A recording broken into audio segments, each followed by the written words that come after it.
All right, good morning, everyone. It's 9 a.m. We'll go ahead and call the meeting to order, January 13th, 2026. And we're going to start with the flag salute.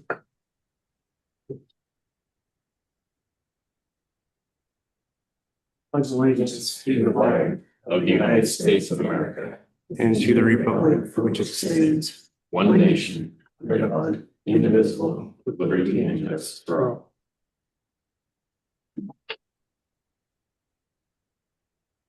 Hey, I'm Jeff Flatt, board president from Rainier, and go ahead and start with Brian. Brian T. Enning, Zone 1, Klotzian. Mark Pacheco, St. Helens. Tyler Miller, Zone 5, Scappoose. Okay, and then Jeremy, staff. Jeremy Hypes, Executive Director. Vicki Nichols, CFO. Mary Jo Beck, Office Support. Mark Levine, IT Facility Specialist. Nathan Hughes, Tech Manager. And online, we have Chandra Egan, CAD Specialist, and Danelle Hooper, Operations Manager. And then we've also has Michael Peterkin online as well. Good Morning, morning. Michael. Good morning, everyone. Public comment. Yeah, anyone? Something.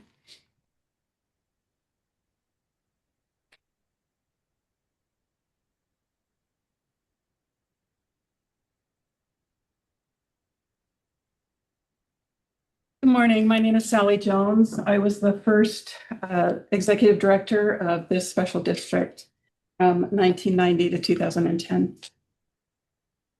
In 1998, the 911 system here was in crisis. It was fractured, inconsistent, and unreliable. Following much research and discussion, the present system was proposed by first responder agencies in our county. In response, in 1989, voters created Columbia 911 Communications District, so emergency communications would be locally controlled, fairly funded, and shared across the entire county. Cities, the county, law enforcement, fire districts, emergency medical services, and citizens all take part through an elected board and a citizen budget committee. All play a role. No single person or agency controls this system. This model exists to spread costs fairly, avoid duplication, and keep decisions close to the communities being served. Two issues have been raised recently on social media. Staffing. Dispatcher safety and community safety go hand in hand. The people who answer 911 calls do stressful, life-saving work, and they deserve our respect and support. Staffing shortages and burnout are real challenges here and across the country. Addressing them takes time, steady funding, and cooperation, not tearing down the system or questioning the dedication of people doing the work. Issue 2, the radio system. Our radio system exists for the purpose of dispatching calls and response coordination, both verbal and digital, ensuring responder safety and interoperability. The ongoing priority of the district is to maintain and strengthen this system to be efficient, reliable, and cost-effective. Originally funded primarily by federal grant funds in the late 1990s, the system has been maintained by the district through its Equipment Reserve Fund. That fund is soon to be exhausted, largely due to the local option levy expiring in 2024. Voters approved 5-year levies for operations in 1999, 2004, 2009, 2014, and 2019. When first approved, the levy rate was higher. It was reduced after the first 5 years and was kept at the lower rate of 29 cents per thousand for the next 20 years. The proposal on your board agenda today reestablishes a levy at that same lower rate. In summary, if we want a 911 system that works where it matters most and when it matters most, the path forward is clear.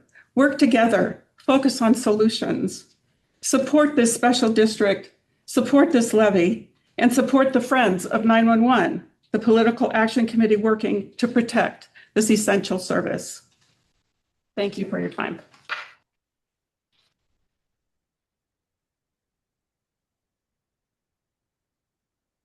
Any other public comment?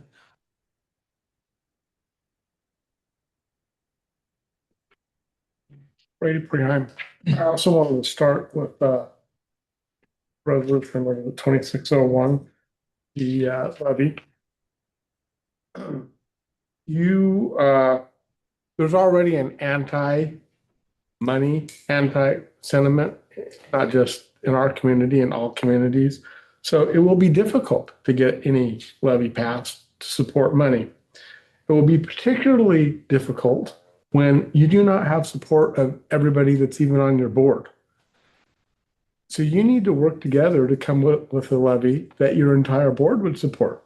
The people of Scappoose defeated a decades-old board member and replaced them with Mr. Miller. Clearly, those people trust Mr. Miller for their opinion. If you think that you are going to get the support of the people of Scappoose, if Mr. Miller does not support your own levy, you're out of your minds. Plain and simple. It will not happen. And without Scappoose, you will not pass the levy. If you look at the statistics of who passes, most of those levy passes because of Scappoose. Without them, it is not going to. Not to mention the fact that Mr. Miller has influence throughout the county. So whatever you need to do to get everybody on the board to support the bill, you need to start doing that. One of those things you can do is, as Ms. Jones mentioned, have a plan for the radio system. It's been decades. You don't have a plan. You've talked about it. You also need to stop wasteful spending. You could start by getting an attorney that's not from Bend who then manages construction projects for you. Those are the things that we see and we believe are wasteful. You can also start by resolving a lawsuit with one of your board members and stop breaking the law by not allowing a board member to attend an executive session. We are paying attention. We are talking about it. I am talking about it on the radio. You need to get your act together. I mean, it's just that simple. There are many who are now wanting to dissolve this district. I am not one of those people that believe that. I think that it would not be a good idea to have the sheriff or another entity take over 911. But I do believe that this board is not functional. When you do not have agreement among your own board members about a levy, there's a problem. When you are removing board members from executive sessions, there's a problem. And that is this board member. That is your job. And there's a culture among this board that needs to change. And that needs to be accounted for. And you can only do it by looking in the mirror. You need to get along. You need to resolve your lawsuit. You need to stop breaking the law. And you need to start running this district responsibly. And then you will have a chance at passing a levy. It will not be easy, but you certainly need support of everyone on your board.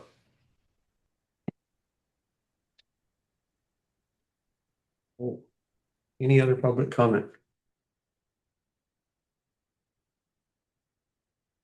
Anybody online for public comment?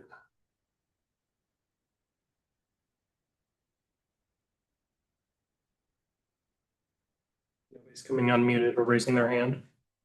And I'd like to take a moment to thank both Sally and Brady for their public comment. Anybody would like to respond to either Brady or Sally about anything that was said? Sometimes I feel like, we don't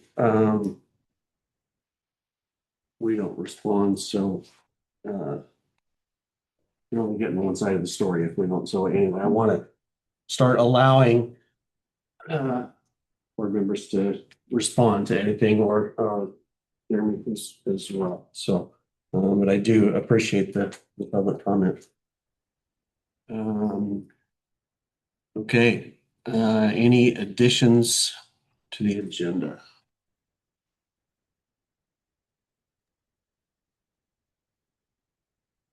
Hearing none. Well, excuse me. I believe that the engagement agreement with Sharon Peters is on the agenda or should be on the agenda. Okay, yeah. Let's see it on there. Let's go ahead and add that because I think that is something that we need to do. Any other additions to the agenda? I think also the Mr. Hypes can raise the issue of the position the district will take on meetings to discuss the district business and the radio system without involvement of district representatives. That should also be on the agenda. Okay. Mr. President? Yes. I do want to raise a concern, and that is adding items to the agenda at the time of the meeting does not allow board members to prepare adequately for the discussion if it's added last minute like we're doing now. We don't do that at the city of Scappoose. I don't know that other boards do, but the reason is because we do need ample time to research, ask questions, and be prepared for those discussions. Duly noted. I do believe it's my understanding that it's always been done this way. Yeah, that doesn't make it right. Excuse me, sir. So,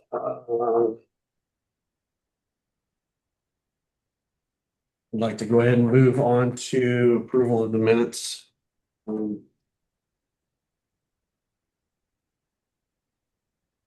there a motion to approve the November 2025 regular meeting minutes, the December 2nd, 2025 special meeting minutes, and December 19th special meeting minutes? Make a motion to approve all three of those. Okay, we do have a motion. Shelley, we have a second. I'll second. Mark's got the second. Been approved and seconded. Any discussion from any of the minutes? Call for the vote. All in favor, say aye. Aye. Any opposed? Motion passes. Financial reports, acceptance of the budget. Variance, I'll turn it over to Mickey. Thank you. We're doing 2 months, both November and December. I would like to note, just in case anyone didn't go into details, we did receive 1.2, a little over 1.2 in taxes in November. That was extremely helpful. We also received another quarter of our 911 excise tax of 197,000 and change. Currently, for the end of December, our benchmark is at 50%.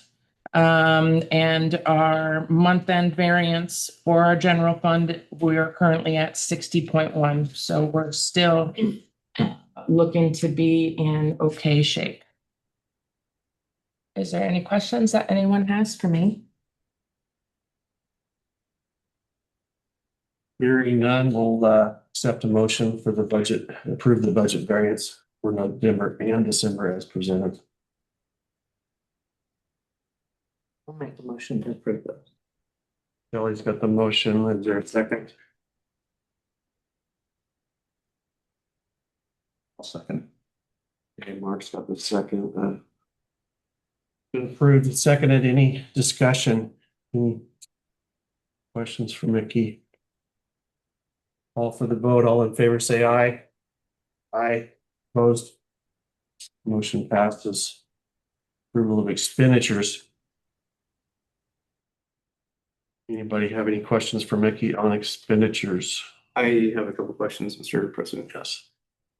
Page 1 at the bottom, Columbia 911 Dispatchers Association, is that for 240? I noted that it's twice in the register. Is that something that's deducted from the, the employees' checks and then resubmitted to the union through 911 district? Correct. Okay, thank you.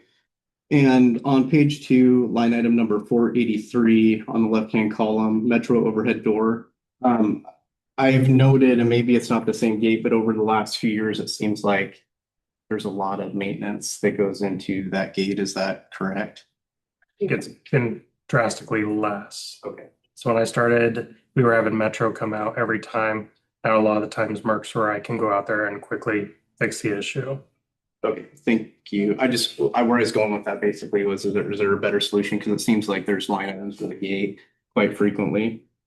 And then as far as, I'm gonna say it again, I have concerns with the board approving these because there's a lot of details under these general line items that the board is not seeing. So as I said before, it's a little concerning that the board can approve these without knowing the details of these transactions. For example, the invoices for the legal fees, there's no idea, no way for the board to know if all those charges have been reviewed and are approved by the board. So I would ask that those invoices be made available to the board. The other thing I'm noting is line item 487, US Bank credit card. Correct me if I'm wrong, but I believe Nancy used to itemize out the statement, but now it just says see credit card statement for breakdown.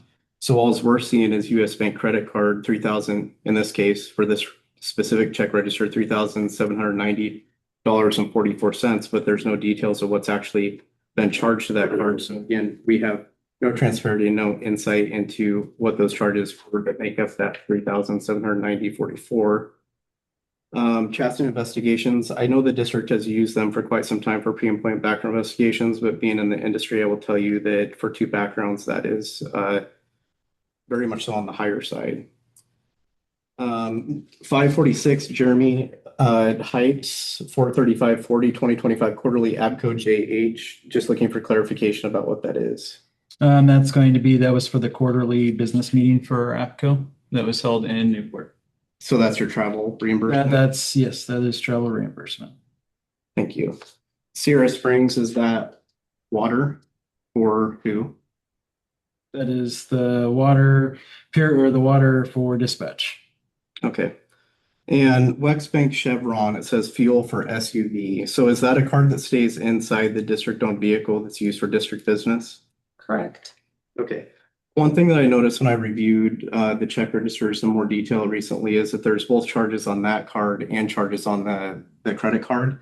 What would be the reason or the case where there would be charges on the Wex Bank Chevron card and the regular US Bank Visa card? We frequently use that vehicle to tour all of our sites, to give new employees their tour. And in those cases, there may not be, when they're coming up to the end of that tour or at a near gas station that takes that card. So it has been used in the past. However, just moving forward, I am going to be canceling our Wex account. And since all admin have a card, we will make sure the tank is always full prior to leaving and upon returning with our cards. Okay, and when you say that all staff have a card, do you mean the US Bank Visa card? Admin staff. Okay, and how are those audited on a monthly basis? So the statement comes in, I do not open it or look at it. It is not even given to me. It is given directly to Jeremy to open and review. He then gives me the credit card statement and I collect all invoices or all receipts for that statement. And upon getting that, then I itemize them and enter them into the system.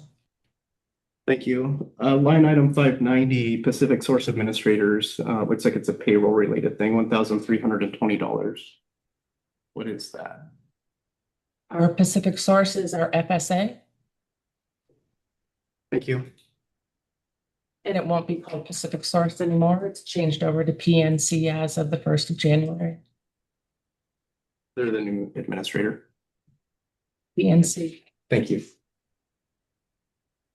Okay, any other discussion?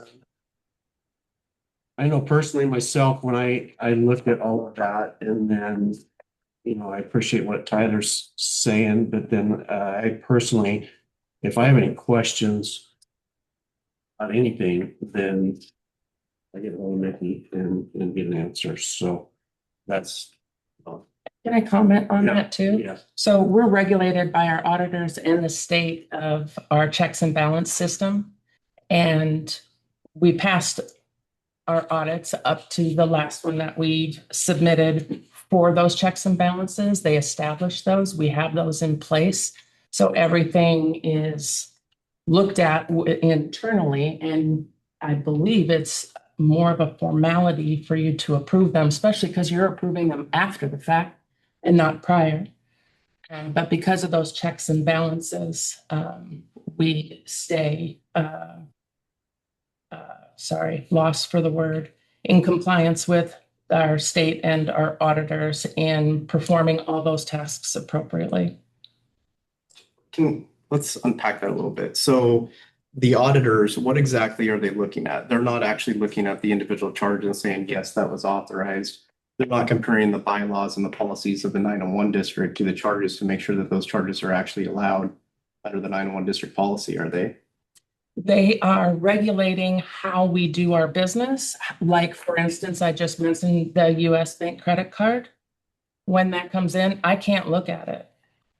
It has to go directly to my boss, and he has to open it and sign off before giving it to me. Those are the types of checks and balances the auditor looks at as a whole for our entity, along with the state rules.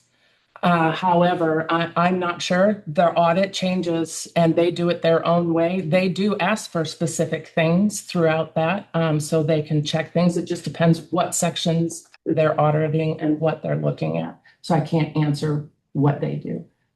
Thank you. Okay, any other discussion? Mr. President, Yeah.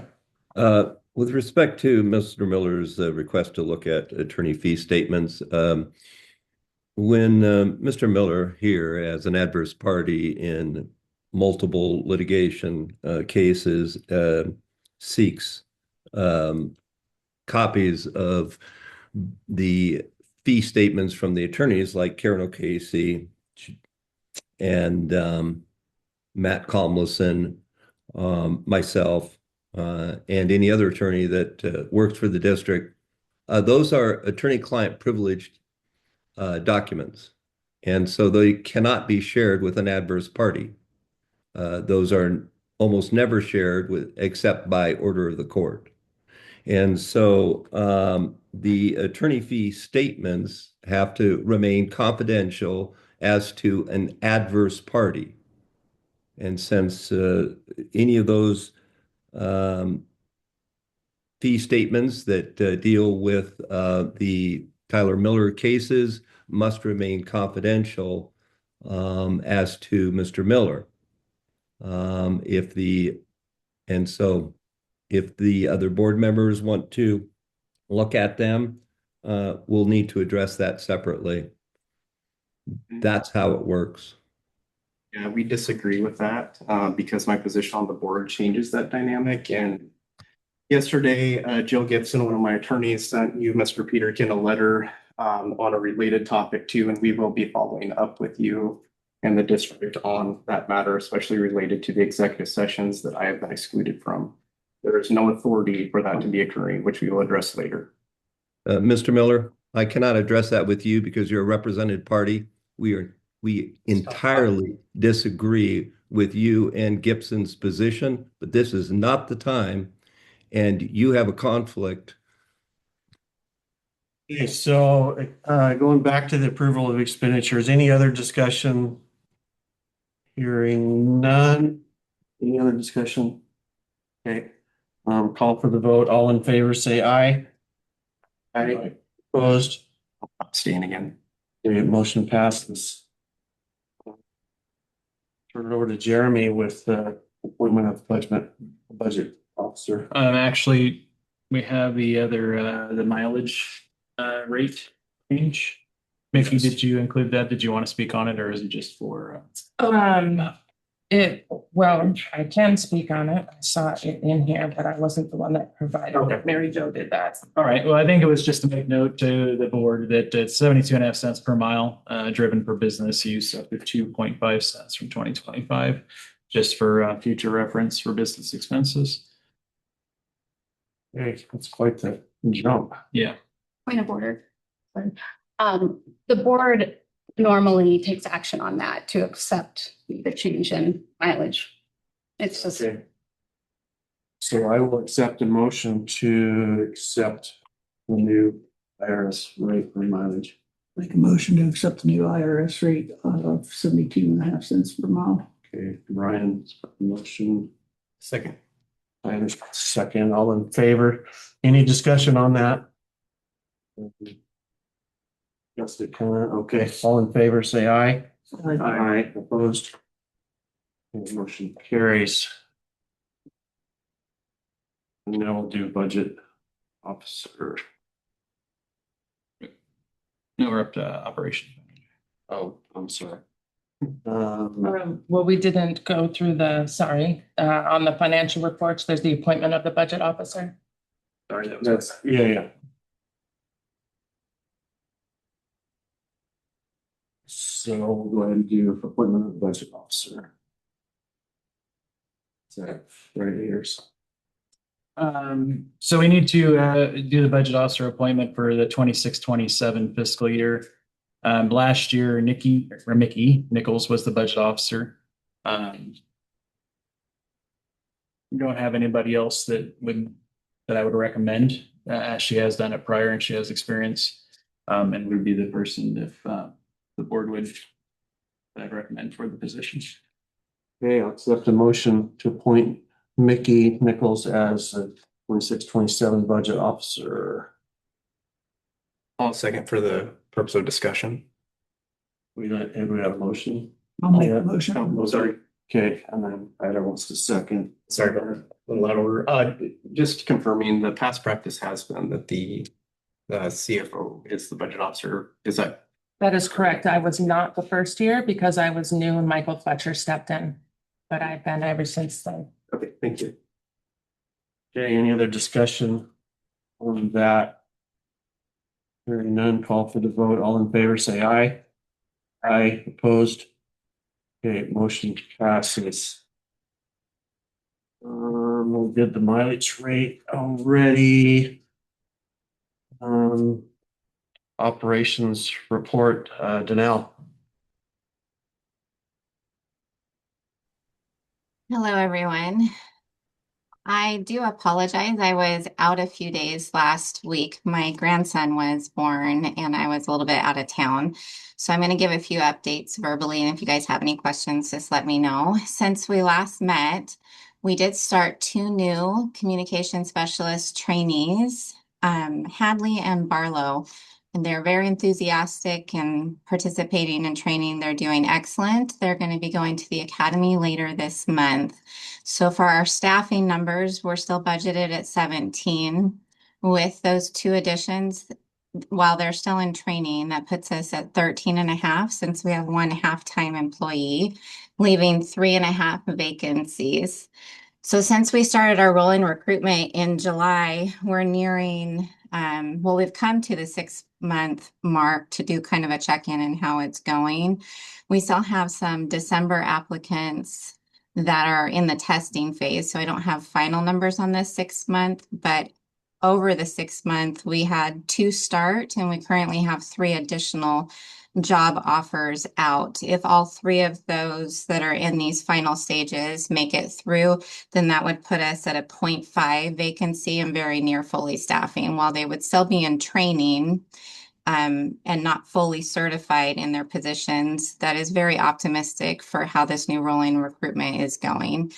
Mary Jo's been stepping up and doing a lot, and all of our staff on the floor have been giving feedback, doing observations, and participating. I've got Mercs helping on panels so that we don't have any impact to our floor staff when we are doing these hiring and recruitments. And as far as our trainers, our numbers haven't changed, but we had 1 that's going to step down and 1 that stepped up. So there's no vacancy there. Our training team is full board. They're doing great working with Kirby. She's constantly evaluating things, improving things, and having meetings. So I'm really proud of the progress that we've made. And I hopefully in, this time next year, we'll really have a good foundation and have an eligibility list that we can draw from, which is my ultimate goal, is to have some just kind of waiting in the wings and ready to start if we need to call them. As far as our public engagement, our staff did do Shop with a Cop on December 13th. That went well. And we also did our annual Christmas Eve special radio announcement. Jeremy actually came in and verbalized it, and we did a nice video to go with it. I think that it was well received, and I love that we do that. We're still working with all of our staff on SOGs. There was a little bit of a slowdown because of the holidays. And then again, it's not common for me to be vacant. It's not common at all. And I was gone last week. So I'm trying to catch up with that. Our year-end public records request was 950. So that is a drastically higher number than any previous years. Does anybody have any questions for me about anything operations? Well, congratulations on the grandchild. It's always a lot of fun, exciting. And that is an awesome report. At or near staffing level is quite the achievement to have that in the works. So I'm excited to hear all of that. And, personally, I had nothing but praise for those dispatchers and the people that, not anybody can do that job. So that's, and a shout out to Kirby for what I see for doing as well with all of her stuff on social media. So any other comment on any of that? That total agreement that being at almost full staff is the first time since I've been involved to hear that we're even close to that. So that's awesome to hear. Good job. Thank you. We're working hard. I have a question for Danelle.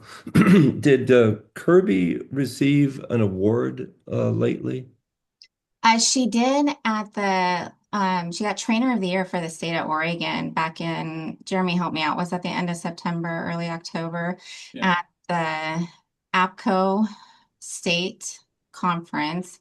That's one person per year for the entire state of Oregon gets that award. It was highly deserved, and yeah, she worked really hard, and I'm glad she got recognized. She's had a lot of outreach too because of all of the work that she's doing. Other agencies have been networking with her, and I'm hoping down the line in the future she can be presenting as an instructor at some of the conferences that Jeremy and I attend as somebody who's learning. She's that good, and super proud of her. Just so I understand, that's training the dispatchers? Is that what that trainers do? It's actually even more than that. It's way more than that. So we have trainers that train the dispatchers. Kirby oversees and is the umbrella for the entire training and certification compliance for the district. So she trains the trainers. She creates and improves and vets our training program on a daily basis. There's a lot that changes with not just technology, but improved procedures and updates to laws, and just trying to make things go better for the users on that end. There's meetings that she attends. And then she does our social media, which is actually more than her job description. And she keeps us in compliance with certification, which at many agencies, that's a full-time job in itself, because there's multiple certifications required to do the job. I'm sure Sally remembers that there's even more now today than there was back then. Does that kind of help a little bit with the understanding of her position? Thank you. Yeah. All right, outstanding work. Keep it up. Any other comments? If not, we'll go to Nathan for the technical manager report. So we had a productive meeting with Day Wireless to update our maintenance contract, and we just got that and need to review it. We discussed some significant discounts to all the user agencies in the county for doing radio PMs. So their standard rate for 2 people all day is $2,700 and We got them down to, well, they offered us $1,600, which is a savings of $1,120 per agency. So they'll come in and PM all the radios, making sure that they're, on the right frequency and working correctly. We are working with Day Wireless also to do the radio site PMs, so preventative maintenance. And Day Wireless will also be providing a report after of what needs to be worked on, the status of all of our antennas, equipment, what is degrading and what needs to be replaced right now. So hopefully we can identify areas that we need to fix this part first. We need to focus on this radio site first and get that back up and running. The hydro analysis is complete. We just received the last bit of information actually on what data they used for the hydro report. So we're going to be reviewing that. The HVAC at get my tongue tied. The HVAC unit at Quarry Hill is still down. We have 2 units up there. One of them is still running.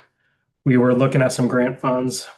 Probably have to revisit it once the weather starts getting a little bit warmer. And Premier is on track to fix up Quarry Hill. We had some water get into the facility. There was no damage. And that should be done this week or next week.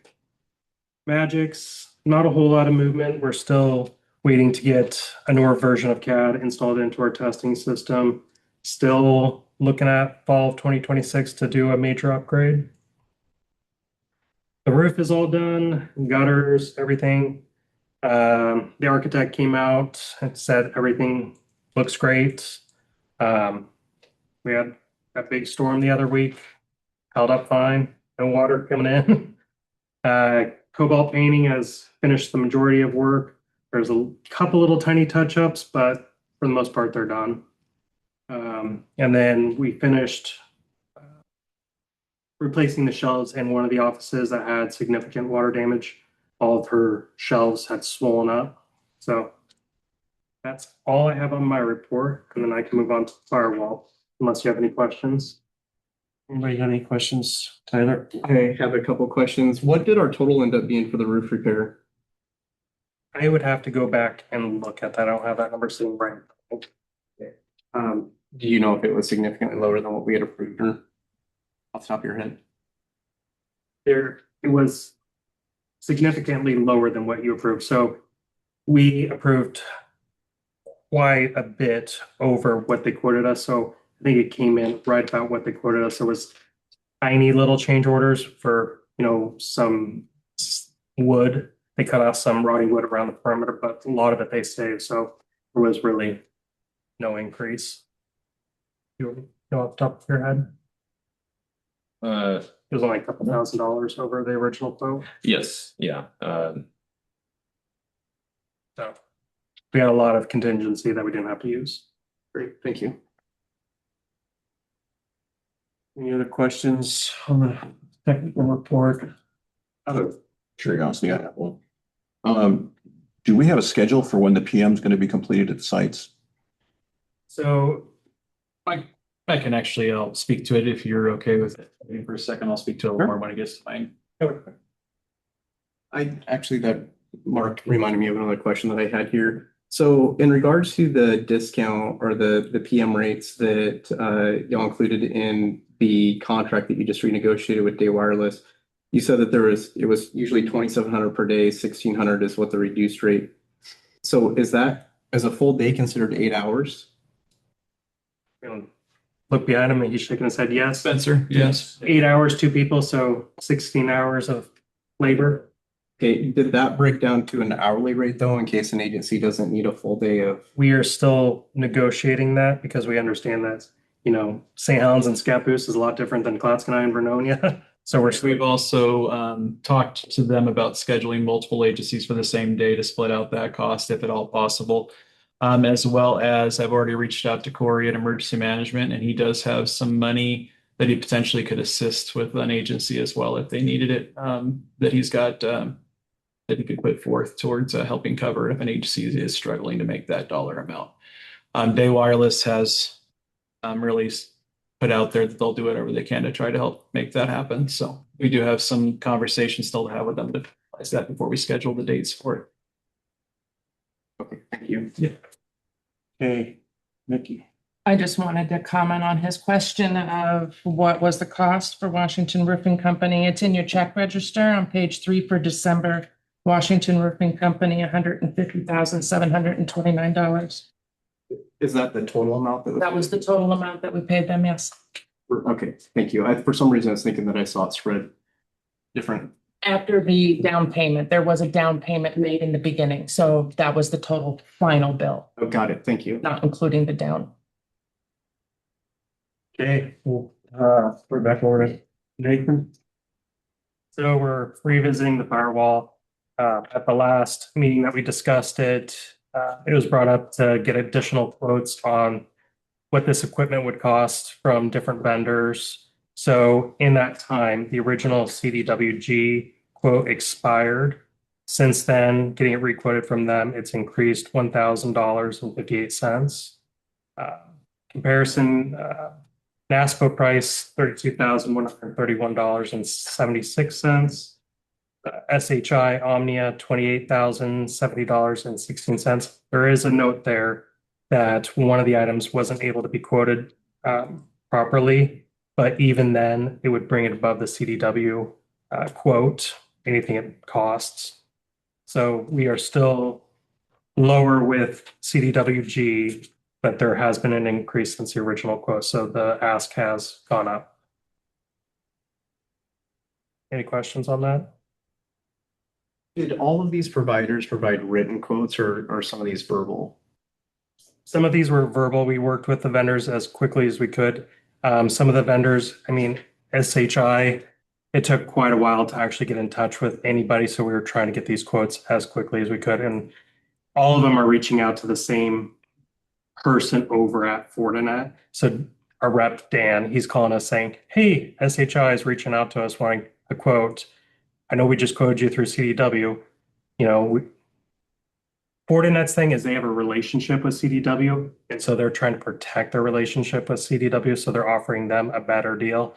Most of these are just offering, you know, a flat percentage off plus a percentage for the company reselling it. So CDWG, we found offers the most competitive rates usually, because the vendor can work and with us and give us a discount on top of whatever the list price is and whatever that percent reduction is. And Oregon's contract is really good.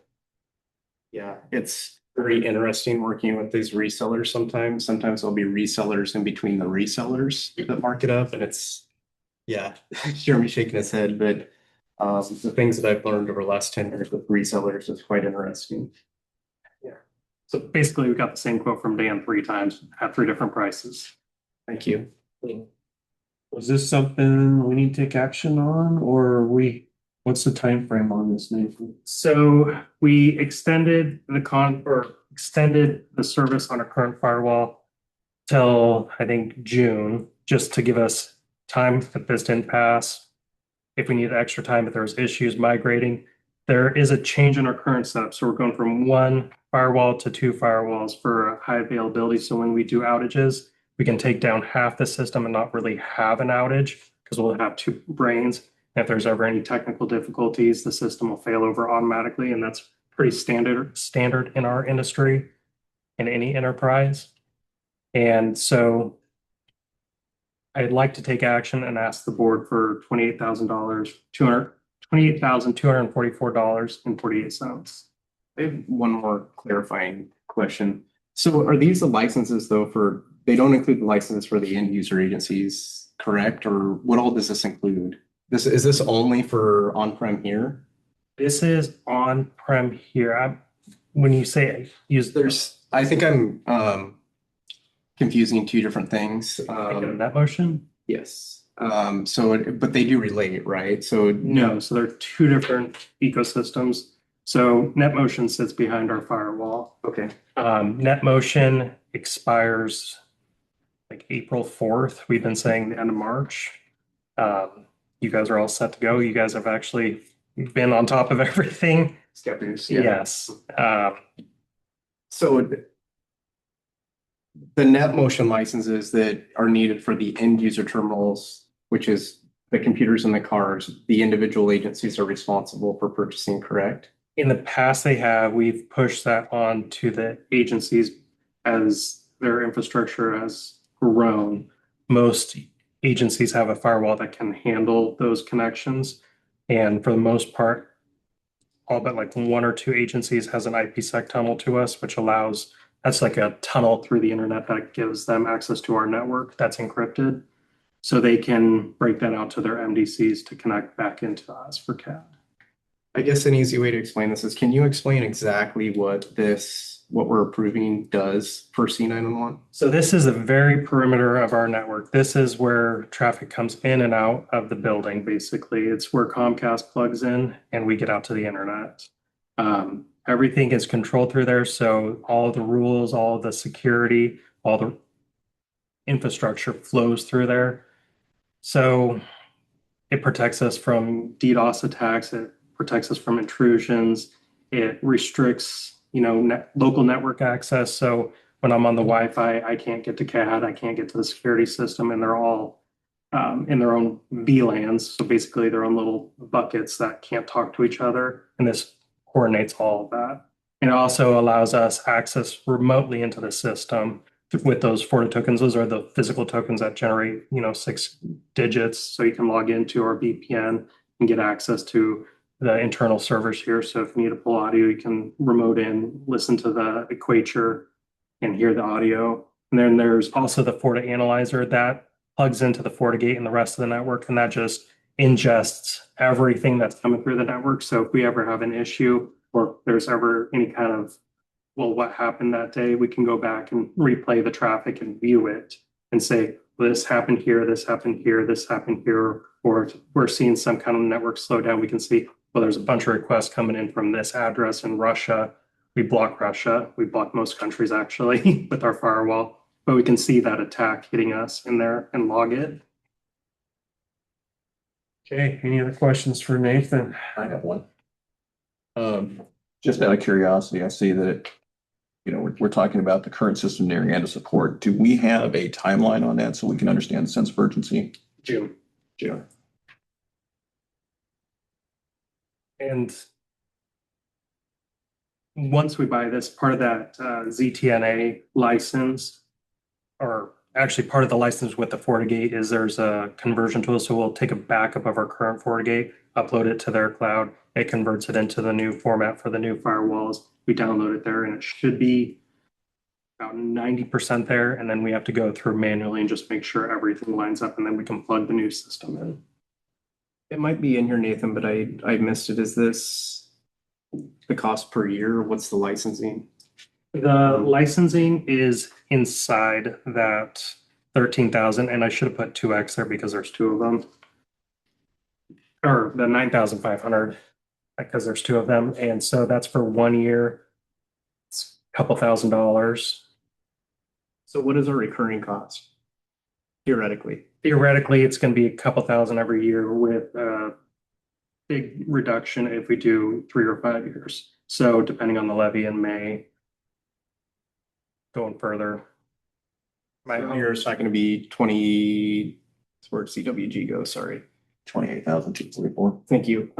It's only going to be, you're anticipating that it's only going to be a 2,000 for renewing the same I service. think last year it was 3,000 and some change.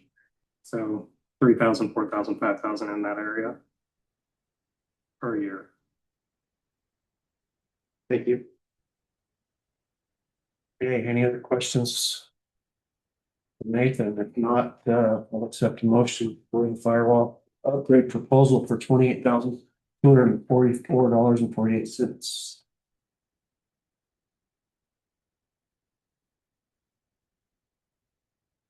I'll make a motion. Okay, Mark's the motion. Do you have a second? Second. Okay, Brian. Second.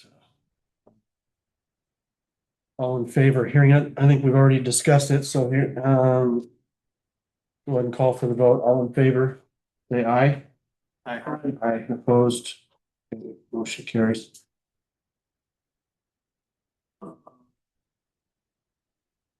over to Jeremy for the. All right, executive director's report.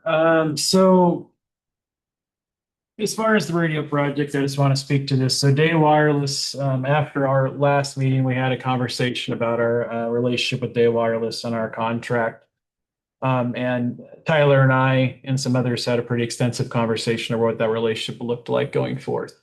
Day Wireless, their territory director reached out and arranged a meeting after that conversation that we had.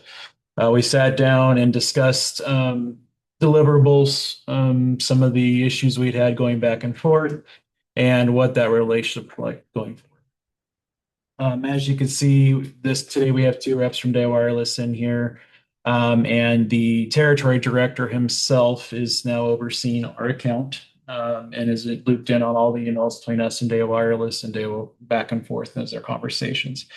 He also handled the contract that we now have in our hands for us to review and have a conversation before we decide where we're going. We just got it the other day. Nathan and I haven't had a chance to sit down and look it over real close yet. But that being said, there has been some movement on what the next direction looks like for us. The HIDA report, we just got in the last few pieces of data. I haven't got a chance to review what that data looks like yet, but it does appear to be everything we'd requested finally.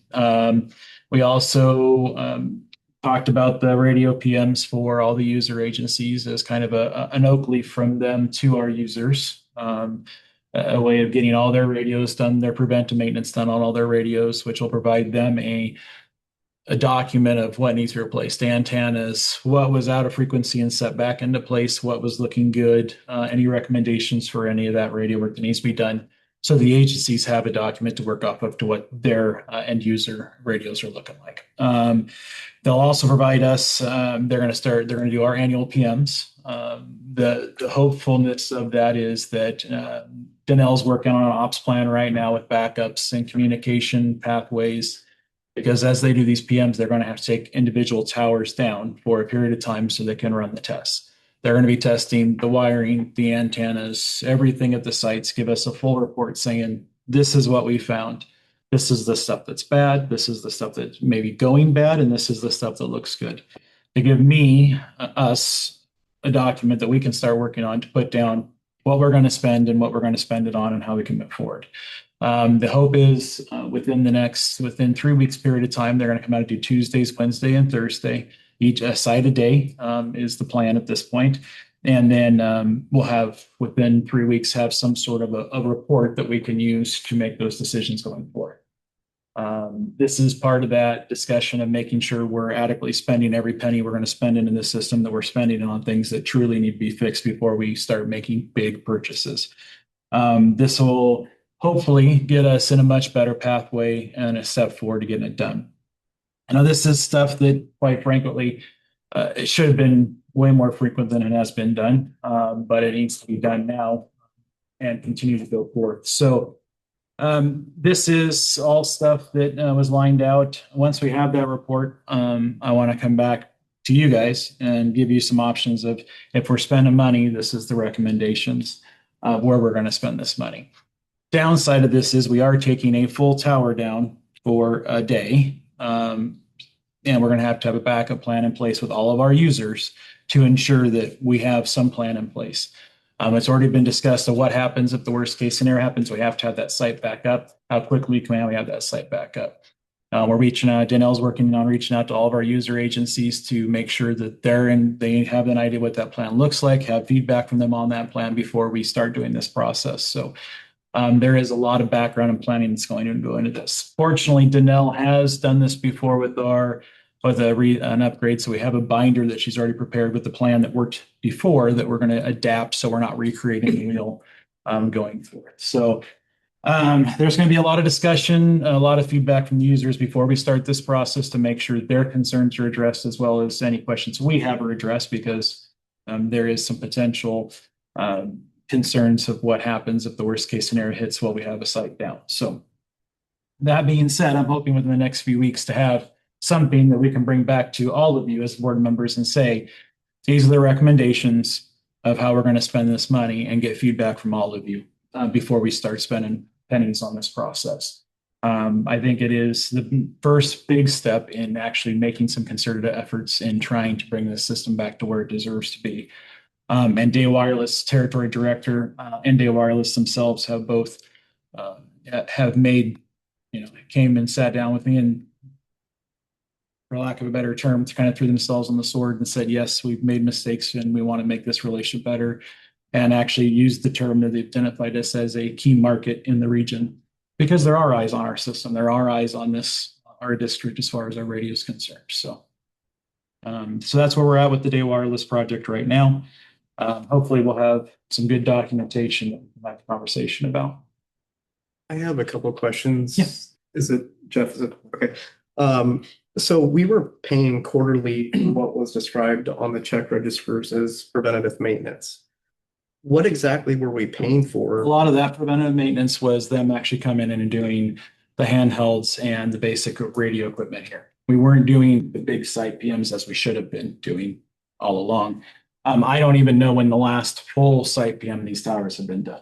I don't know that Day Wireless can even necessarily speak to that as well. Wow. Okay.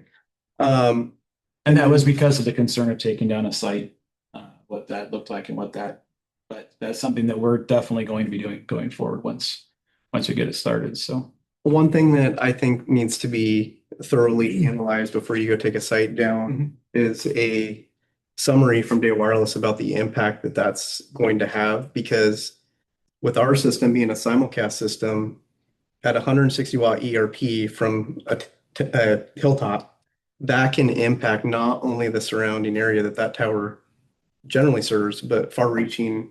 I mean, the impacts could all, from taking a Class 9 mountain, for example, could be felt in Scappoose. Oh, absolutely. With the simulcast situation. So I think we need to fully understand, because we might take a site down and think, okay, we'll let Claston area and Miss Birkenfeld know, but it extends. Yeah, no, I agree. And then that's part of that conversation with the users, is making sure everybody kind of has an idea of what this looks like. We don't know specifically taking down a site how far of an impact that's going to have on our users. And that's the scary part, is we don't know how far that's going to reach. So the users are all going to be included in this plan. We're going to have the backup plans. It's like, we do have a fail safe with Day Wireless for Chris to reconnect the site and bring it back up should we need it, if it is worse than what we thought or we're having some implications. So we're not going into this just off the cuff, let's just unplug it and let's go. There is a lot of planning going on our part and feedback from the users and the description to the users that once we get this plan put together of what exactly we're talking about, how big of an impact this is going to have, because it's not going to be a small impact.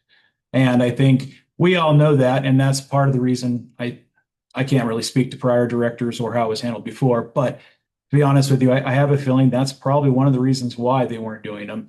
Is because of that impact, but it's too late. We have to do it. We have to know what we have to replace on these towers. And, I hate doing it. And yes, it puts a pit in my stomach. There's stuff going on here, but we got to get it done. And I can't keep kicking the can down the road. Well, it's the difference in between a planned outage and an unplanned outage. So it does need to be done. And that's generally how the industry looks at that too. Correct. And preparing for that versus.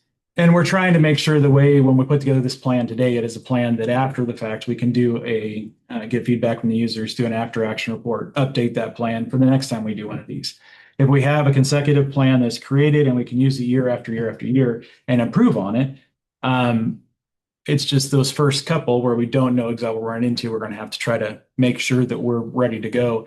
And, I've already got the fire defense board. They're willing to have the fire chief sitting here if need be for direct communications. We have some other stuff in play, but we're definitely trying to make it as planned as we can. And we want to build and continue to use this same plan year after year, because then after each time we do this, we can get the users to the table. We can have that conversation and say, what can we do better next time? What didn't go right this time? What can we fix? So the next time around, when we do these PMs, we're prepared for the next solution for the next, and we can just continue to use that plan. So as we go.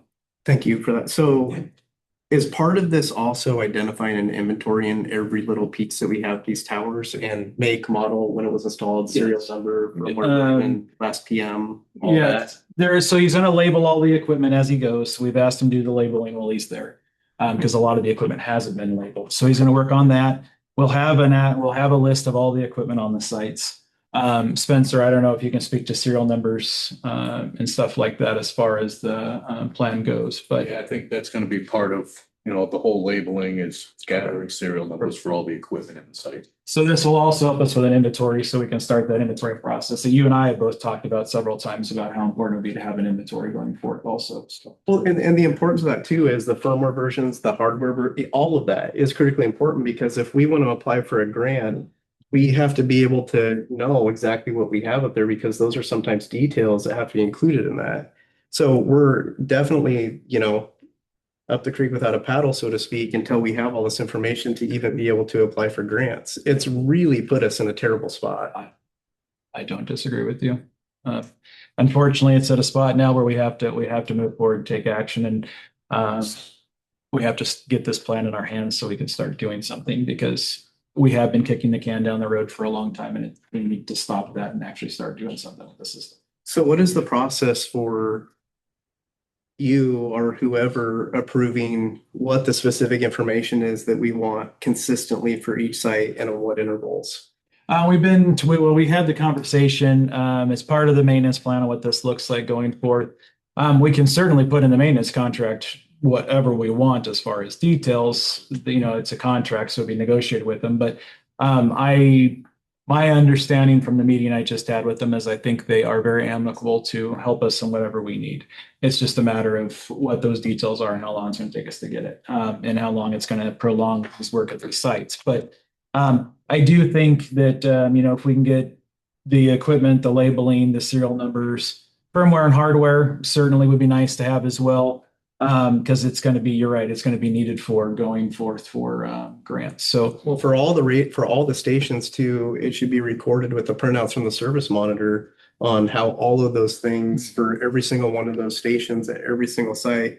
Without that data, if we have a bigger problem and they're the only custodians of the records too, which is a whole nother issue, then what if somebody dies? Yeah, I don't see a flavor from Day Wireless to continue to hold that information. After my conversation with the territory director, he's more amicable to share pretty much anything we ask for. I didn't get any pushback in requesting, and I will make sure that's included in the contract as well, requesting that all that information be provided to us. Are we going to look at software that I sent you a couple of? Yes, inventory tracking for radio. Correct. And I do want to look at it because I think not only do we need to track the radio equipment, but we should be tracking all of our equipment across the board. Mm-hmm. And you and I have had this conversation in email, and I do have that software. And I think that is very important for us to put as one of our priorities is some sort of a software for us to track. Mickey and I have actually had this conversation as well since I've been here about wanting some sort of an inventory tracking process. For the financial sides, it's something we need to have in place. So, the only thing I would ask is if there's an SOP where there needs to be checks and balances. Somebody needs to confirm this after Day Wireless says this site's done. Somebody from here needs to go in and put their eyes on that and make sure that that was done. That's the professional, responsible thing to do in a mission critical system. Okay. So that's my opinion. No, I think you're actually very correct on that, and I do think that should be. A part of our process going forward is we should be making our regular site checks anyway, just to ensure the equipment's still operating. Yes, we are making movement. I just wanted to share that we finally have something in place. And I've also let Danelle know and Day Wireless that if the users aren't prepared to or don't have all their questions answered before we do the PMs, that we will postpone until after these questions. Because I don't want to leave any of our users hanging in the wind and feeling concerned about the process. So are we going to have a chance to review the draft agreement before you finalize it or with the contract or I'm more concerned about the scope. Okay. And is Ron helping you with this? Ron's been providing feedback. Yes. Your emails, Ron's emails have all provided a gameplay to go with this. Ron has been, he wasn't involved in this most recent conversation, but he's been involved in the conversation after the fact, and has been providing feedback and just information for me. I think he already provided us an email with what he recommends that is gathered during each PM. Yes. I just want to make sure that I mean, it would be really bad if they were going to spend all these times at the site and they were missing getting key information that we're going to then end up needing, especially in like an emergency situation. So I guess my point is I just want to make sure that we're capturing all the information through this effort and all the money that we're going to be paying for this and not missing anything. I agree. I agree. And yes, I do believe we have an email with that Ron sent out with just some his suggestions for the contract. So Okay, thank you. yeah. Any other questions about the specific radio project before I continue on? So that's kind of a big conversation. Hit you with a couple of things. Yeah. The communications hat on, Mhm. and the fact that we need to be more proactive in communicating what we're doing with the community. Mhm. I would like to, and this is going to give your team a little bit more work, but I would like to see us put out a press release prior to this happening, so that way the community is informed as to what we're doing, and there's no surprises if we do have to use one of the backup. And additionally, I'd like to see either a PDF or a web page that has a 30,000-foot view of the schedule of the outages, just so that way it's again visible, but then we could also check off those line items as they're completed. Just that way people can look in and see progress being made and know that the schedule's being kept, or if there are adjustments, they can be aware of that as well. But it's just more proactive communication. Okay. Duly noted. Jeremy, in the past, just for context too, Day Wireless has had a backup system. I don't know what you guys call it. Maybe you don't know, but it's been effective when they switch over to backup, when they've done, whole like site, for example, when they changed Goose to Green, that took the whole system down. And if I remember correctly, and there is Sally probably knows exactly what it is, because I think that was part of the plan when they put the existing system in back in 2002. But having listened to the radio traffic during that transaction, it seemed to be effective. And there was no, I guess you could call it hardships to the first responders. I mean, yeah, it was a little inconvenient, but it still worked and served a purpose. Okay.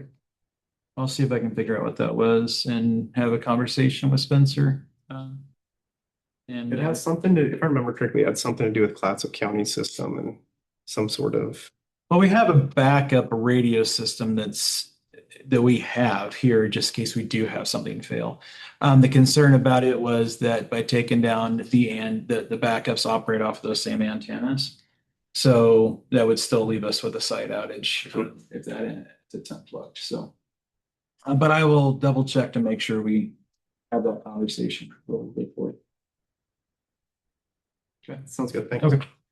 Meisner site, we're working on some contract language between us and the Ham Group, making sure that's updated.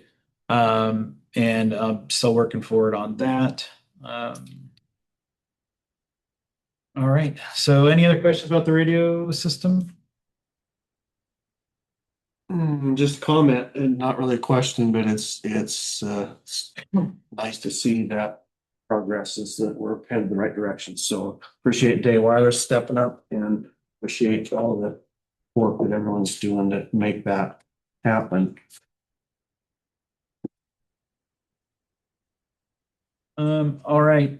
No new additions really on the employment attorney search update. I know the last time we had visited this, there was some concerns over Baron Liebman. I don't know if we want to have that discussion again today, or if anybody's ready to make a vote at this point on it.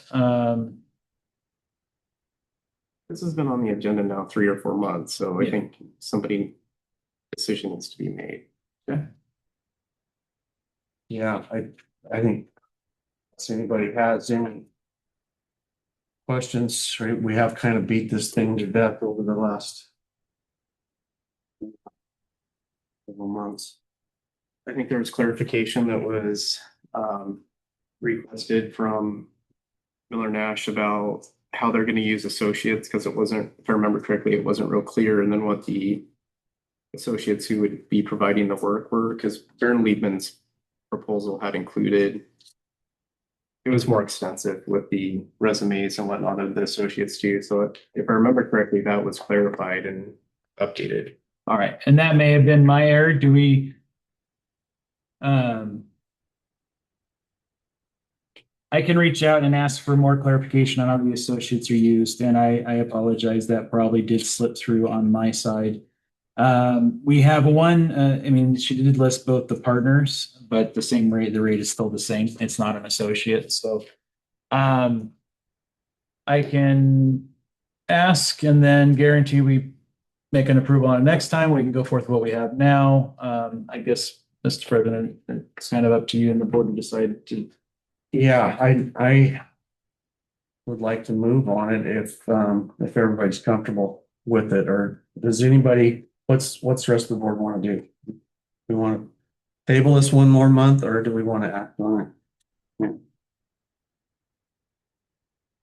I think we've probably tabled it long enough. Okay. I think as well, Brian or Shelley, same thing. Okay, so I will accept the motion for an attorney search.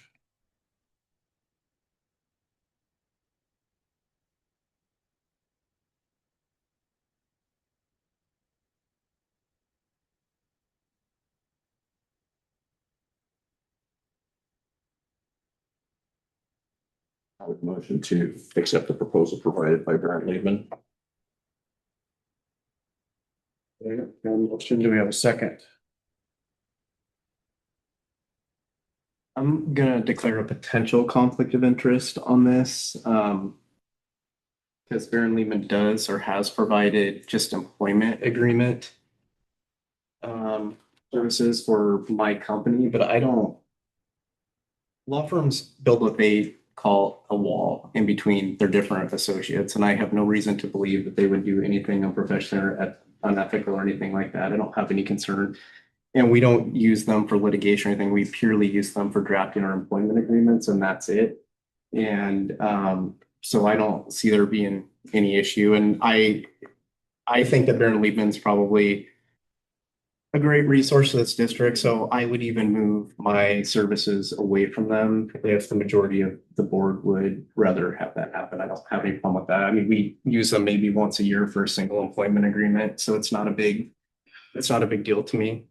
I think there's more benefit to having them. If the board wants to use Baron Liebman, I think there's more benefit of having them work for the district than work for me and my company.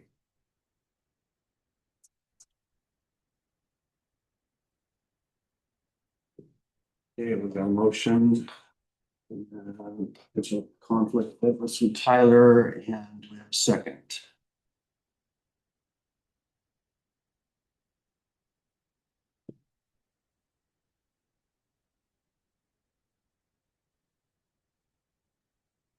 None.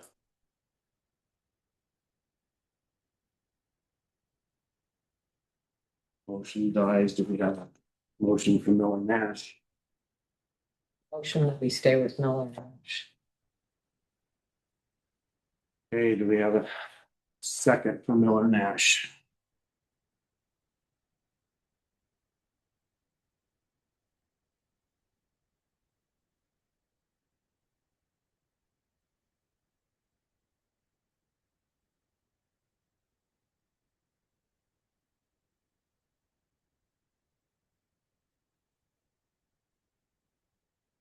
Go ahead and make a second from Miller Nash for discussion. Then do we have any? Said we kick this thing down the road. We need to make a choice on one or the other here. So discussion on Miller Nash. I know Shelley mentioned she's very happy, very comfortable. Not sure why we would hold on the change. Is that kind of right, Shelley? Yeah.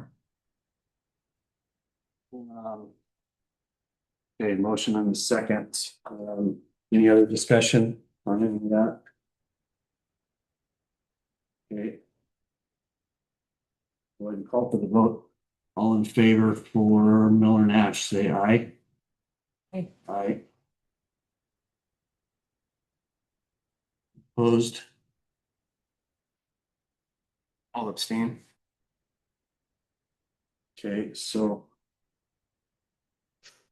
Did we catch who, did we, Brian, how did you, was that an aye or an A, or is that abstain, or how did you? Yeah, honestly, I'm back and forth between the two. Okay. I've read both proposals. Just, I know we don't want to kick it down the road, but I don't want to kick it down anymore. I know we need to make a decision.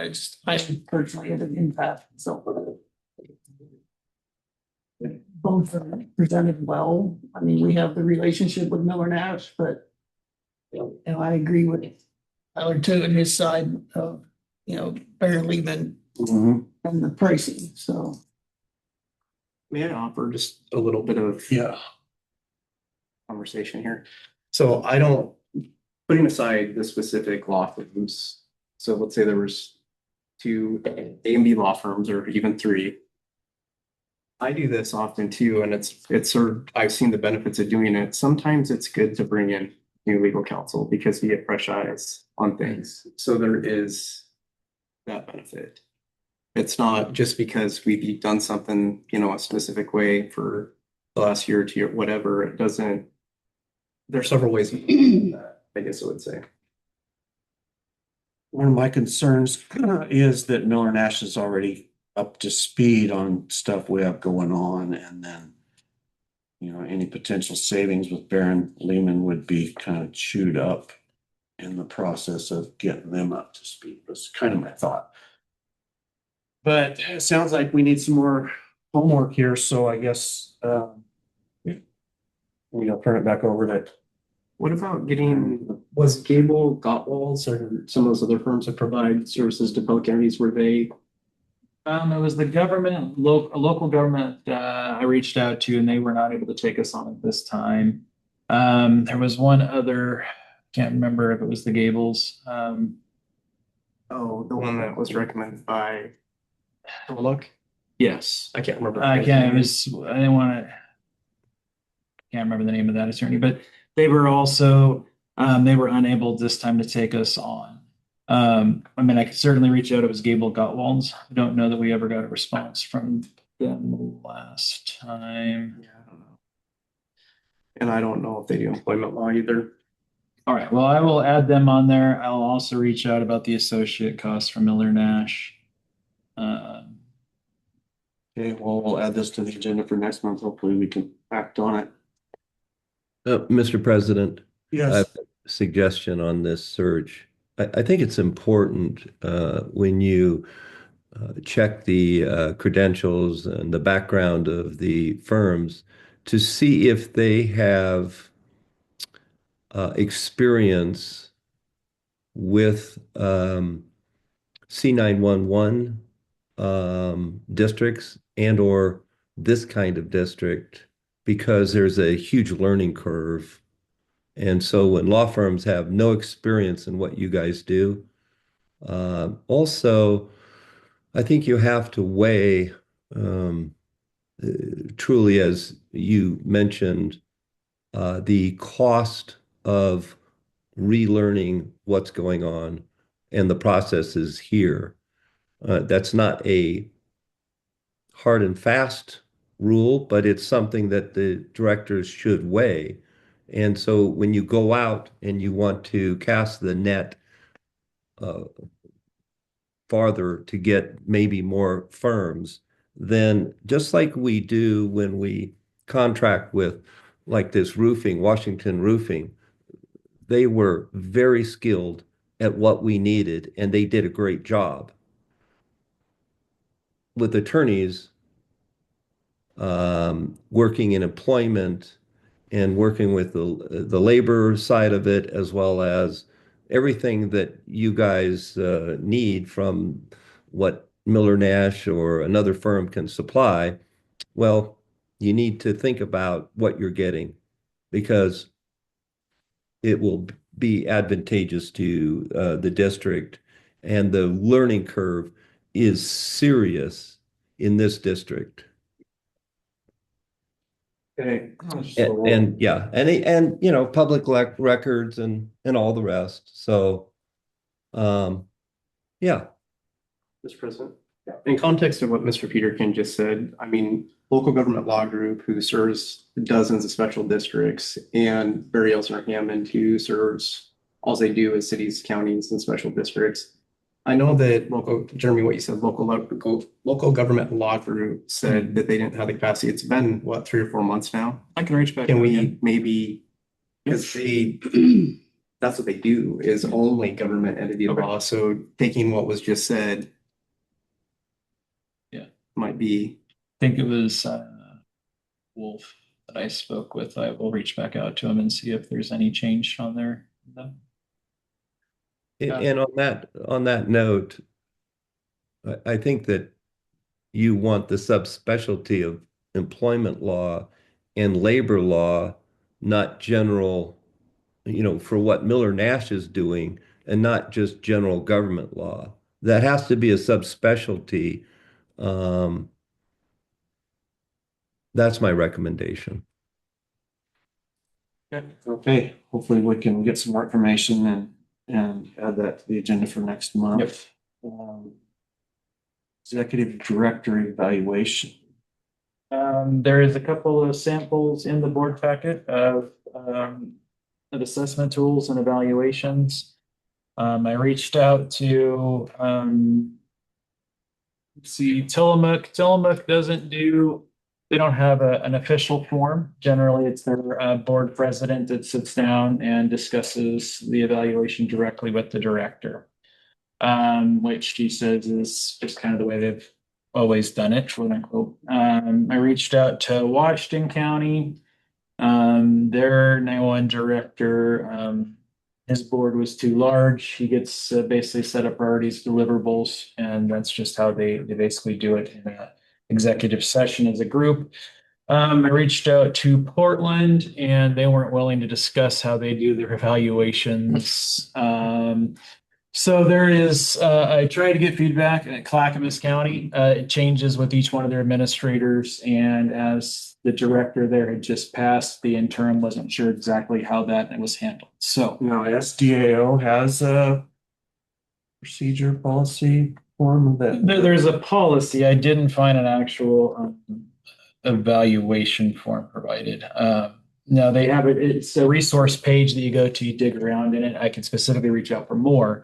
Though I do think some of the concerns that's been brought up in some of the conversations you guys had in the last meeting are covered both by the city manager performance assessment tool that that's provided in the packet, as well as that the sample performance assessment.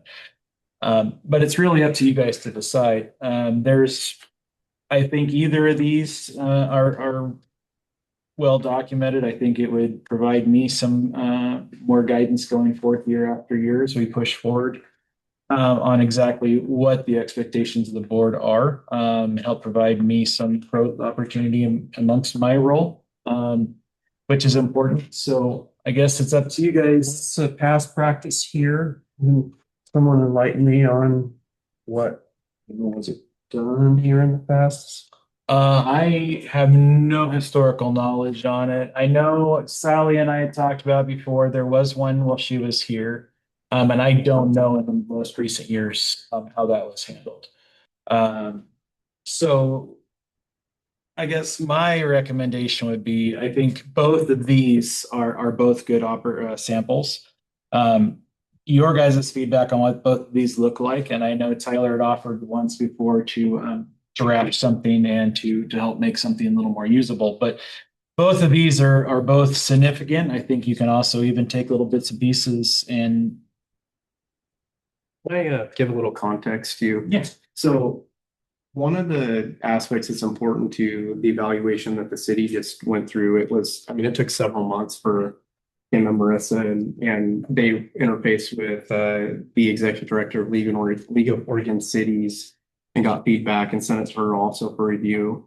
And then of course it was reviewed by the city's employment law attorney also. But the reason that I liked it, what we were trying to do is that one of the first steps is actually to have staff complete the evaluation, because what we found was there were a variety of evaluation aspects that we're not here we weren't there as city councilors. We aren't here as executive directors. So we weren't actually observing these things, but we were being asked to provide feedback and give a rating on them, and it wasn't fair. So in fact, the first I know you won't be able to believe this, but I didn't fill out some of it and said, there's no way I could, fairly give an answer to these because I don't observe them on a daily basis. So I actually skipped a lot of them.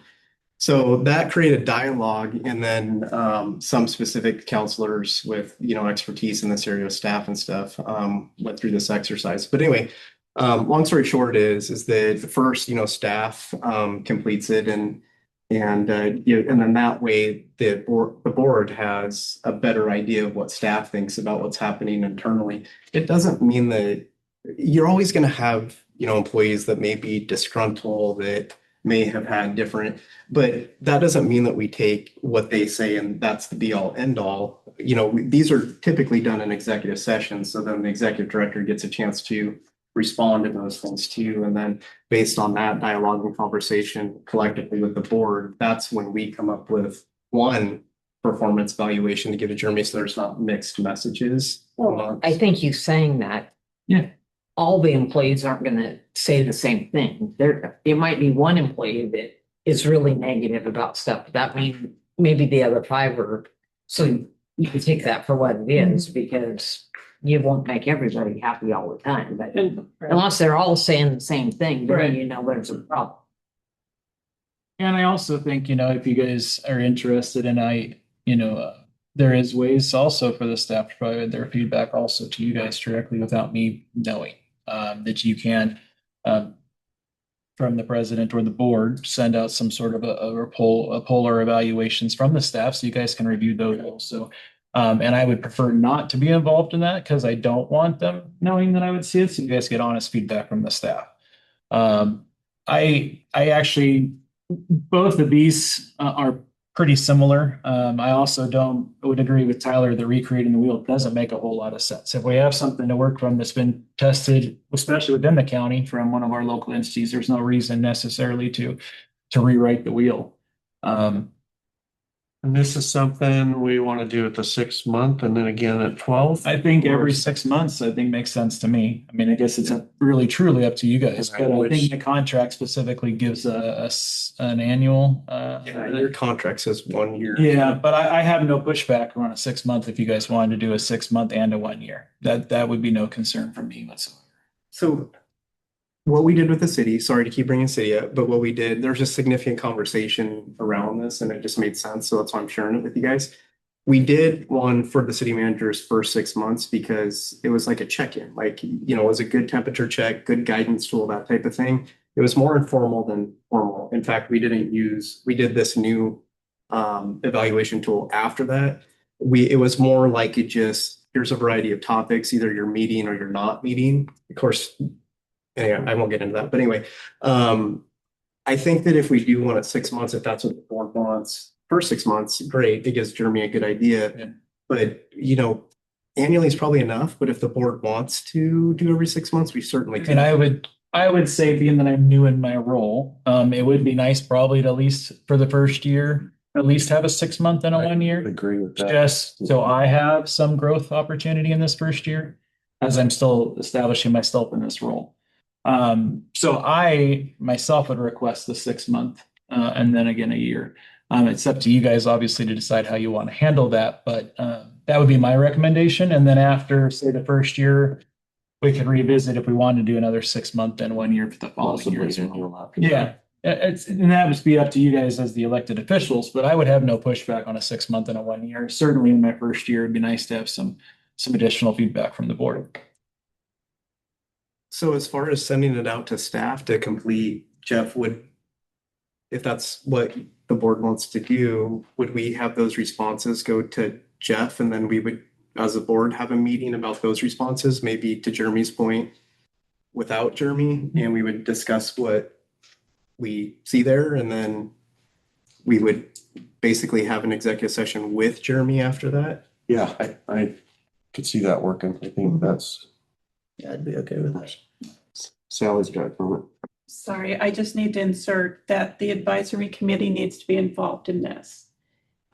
That's been, if I'm not mistaken, that is in statute. Perhaps not, maybe it's just best practice. That's a good point. But they are also needing to be involved in the evaluation process, as well as the goal setting, which would be the standard for evaluation.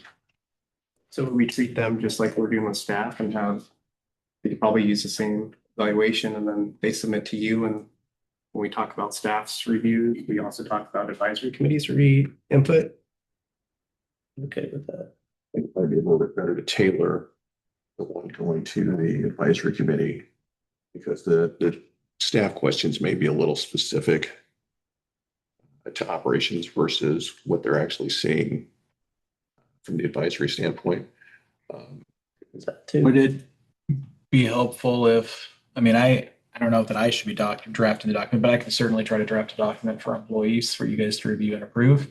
Danelle or even Nathan could probably do it as well. If you would like somebody besides myself to fill it, even Mickey could probably come up with something also. So that's always an opportunity. These are broken into sections too. You might just be able to copy and paste the sections that are applicable to staff and advisory committee because like in this existing one, there's intergovernmental relationships and some, things around that maybe are relevant, but other things aren't.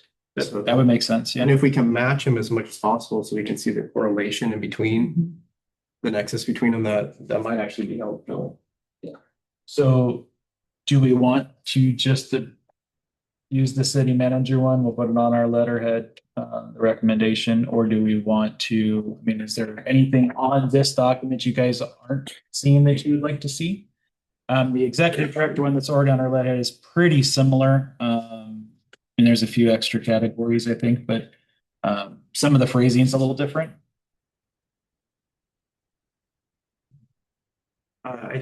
Jeremy, starting on the PDF number one, page 102 through,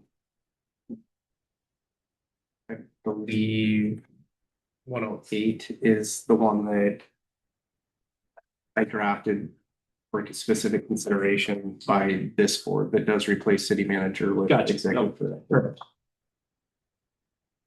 Jeremy, quick question. Out of the three in front of you, which one do you see having the most value for you if we provide feedback? The PDF form, the one that's actually on the logo. The extra categories on there, I think actually provide a little more, especially when it comes to the fiscal responsibilities, alternative funding, fiscal stewardship, and that. So I think this one is already on the letterhead. That's the one that starts on 102. Yeah. I think I would agree with Tyler that I think that probably is the best form for me going forth. It provides the most opportunity for you guys to provide feedback. Well, I don't want to make the decision in a vacuum without knowing what's going to be of value to you, considering you're the one doing the work. Thank you. And I do think this is it's a all-encompassing document that will provide me plenty of feedback going forth. And, as we're just starting this, as my working relationship with this board as well, we can always make alterations next year or whatever if we decide that something's not quite working or add information or whatever that might be. So if you guys are good with that, we'll work on this. We'll take the logo one, the PDF document that Tyler specifically mentioned. We'll run with this one for the evaluation. I send you the Word version of that? I think I did. I think we probably have the Word. I think I do have the Word version. Okay, I can send it to you.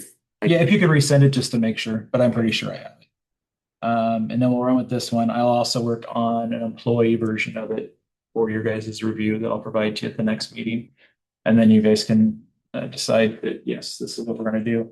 And that should give me an advisory committee version. Are you wanting a separate one for advisory committee, or do the same thing or do with the employee kind of piecemeal, or just go with this? I mean, and there is a section here that pretty much kind of refers almost specifically to the users with relationships and stuff like that. I'm comfortable just using the same one, but I'm not sure how everybody else feels. Well, I'm wondering if, like with the advisory committee, if they just don't answer the things that don't apply to them, but we can use the same form, or vice versa with employees. Yeah, that makes sense. Rather than having to. No, you can just put in there, please answer it based on what your working relationship with. Yeah. Well, we can set it up if we, I don't know if we want to do it online, but if we want to do it online, we can set it up as a Google Doc and just give it some logic. So that way, if they say, hey, I'm an employee, they get this list of questions. If I'm like in fire committee, they get this list of questions. Yeah. So- I like either way. Yeah, I'd like to see the feedback from everybody. I think, advisory and staff and. I'm just thinking of trying to find ways. Yeah, whichever It's way- confusing for the people who are actually having to Okay. fill it out. But I agree. I'd like to, I think I personally would like to see just what staff and whatnot has to say, obviously to Tyler's point that we're not here every day. We don't see that interaction, so we can't Yeah, definitely. make we can't make that determination I don't think without that information. Okay. Thank you. SDO training team building. We still have that scheduled, for the team building SDO training. I'm also reaching out, Nikki and I are gonna start working on some policy documents to, send over SDAO for their review to see if they have any suggestions. And then I'll bring it to you guys with those policies for review. That's in the upcoming, Nikki and I haven't had a chance to sit down and discuss it yet, but it is on our plan for the next week or two. So updated policies, discussion around chapter 4 and chapter 11. So let's start with chapter 4. Board members' duties and responsibilities. There was a letter sent out to all of you discussing, there were some questions asked on who worked on this document, how the wording was changed and incorporated. This document was created, was updated with Peterkin and I. There was a chunk that was specifically brought from a resource document off of SDAO and dropped in there. That was regarding the board roles and responsibilities. There was also some conversation over the changing of the spending authority. I don't know if you guys want to kind of go through this chunk by chunk for feedback and discussion, if that makes more sense. Or unless you guys have already highlighted questions you have about the document, certainly answer. Anybody got any questions? I have a written statement to read about chapter 4, whenever the time is right. This is a cold comment. I know during the first 20 years, there were board policies, separate board policies, and included in that were responsibilities and authorities and so on. Is that document no longer part of? It is, but we're working on updating that policy. That's what this is? Yes. Update, okay, Correct. thank you. Can we clarify that, Sally? So to your point, so alls we have in front of us is chapter 4, which has probably been the same since you've been here. It's called board members' duties and responsibilities or something like that. And it's basically just a couple pages, by a couple pages, I think I mean like 4 or 5. Was there more to the bylaws and to the policy that govern board members that you recall? I'm gonna have to do an apples and apples comparison to answer your question. Okay. To be honest, I didn't look real carefully at what was posted online for the board packets.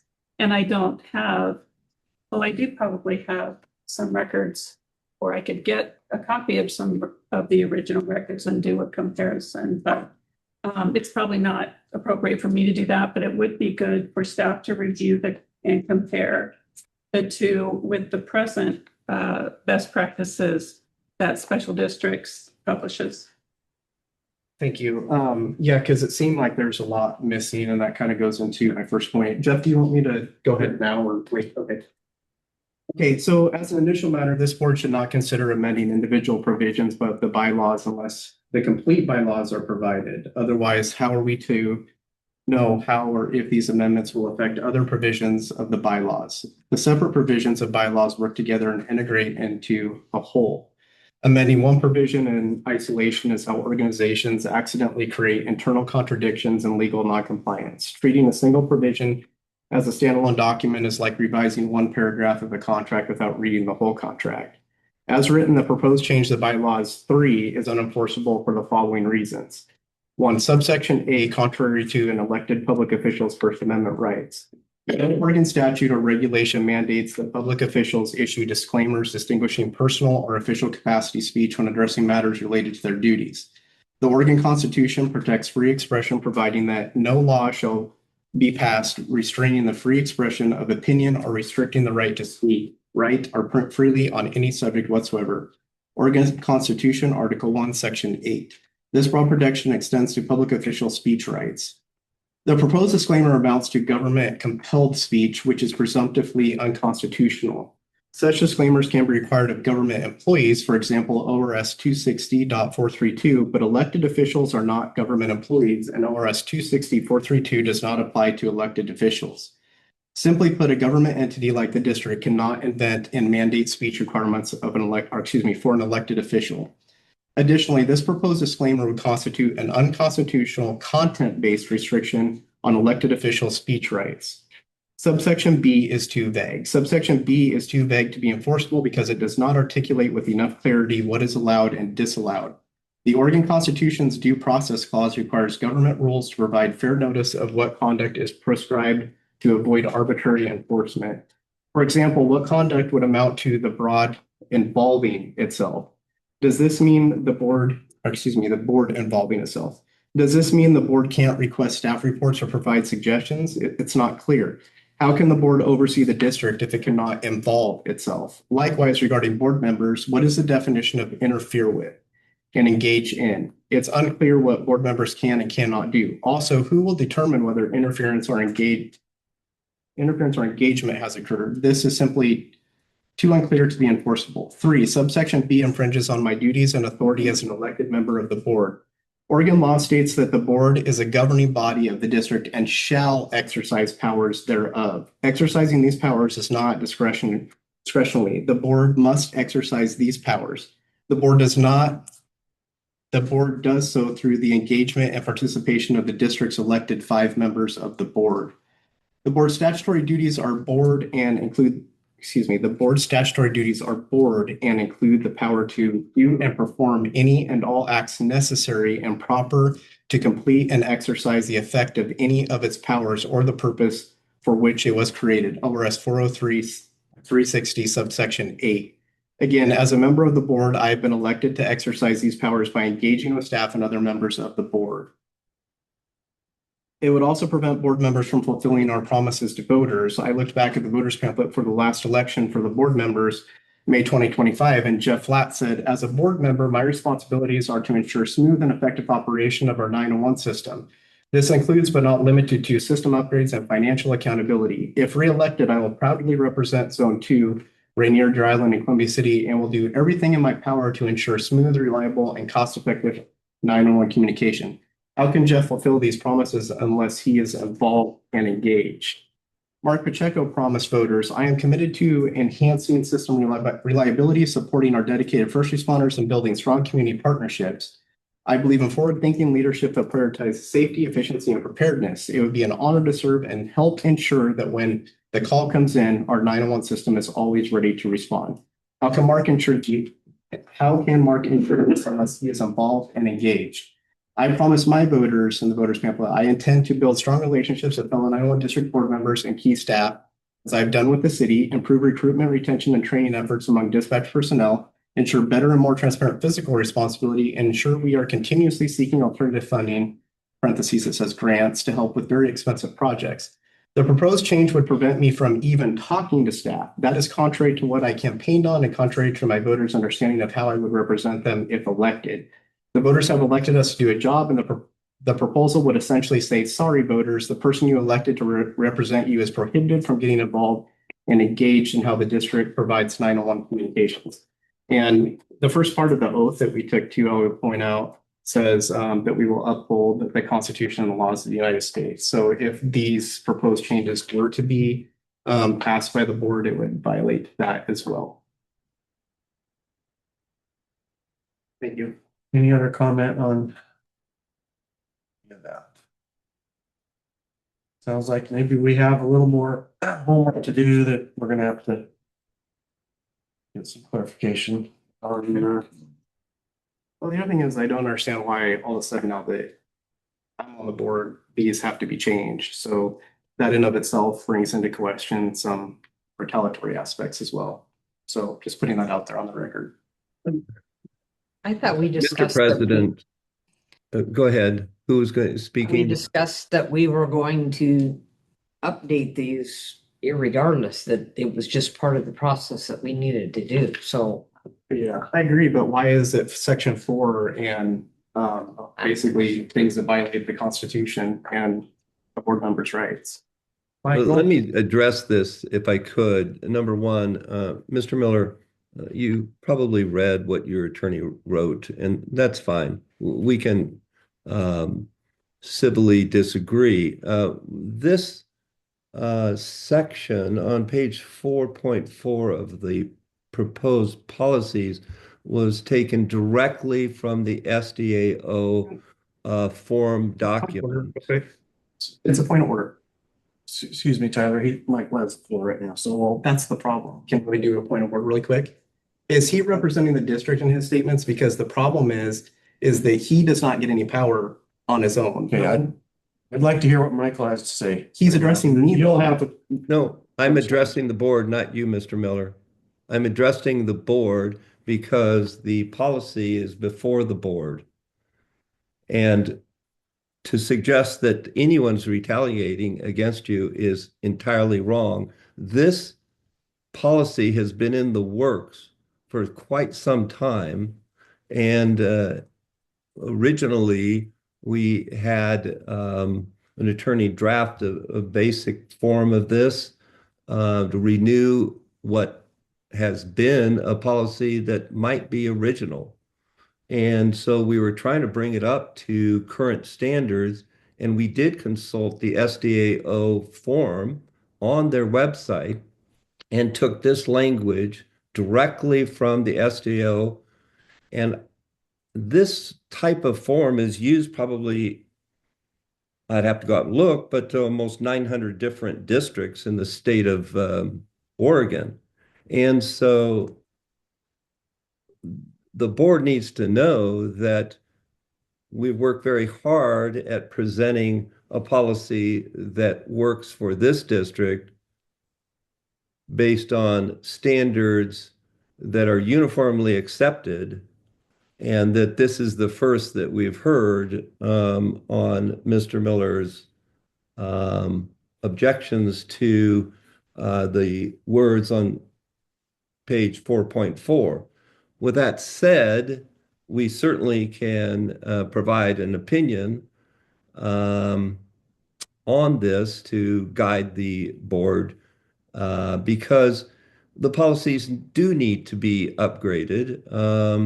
And the next one is security. And for example, the security policy is required under CJIS to be updated yearly. And as I understand it, Miller Nash was upgrading other policies, and we've been slowly doing this as the time allowed. And so this has been going on for quite some time, and so that's the background. And with the objections of Mr. Miller, it's up to the board to either pass this, take those objections into account, or, and my suggestion is go ahead and seek additional explanation so that we can weigh Mr. Miller's comments, and then the board can be fully informed.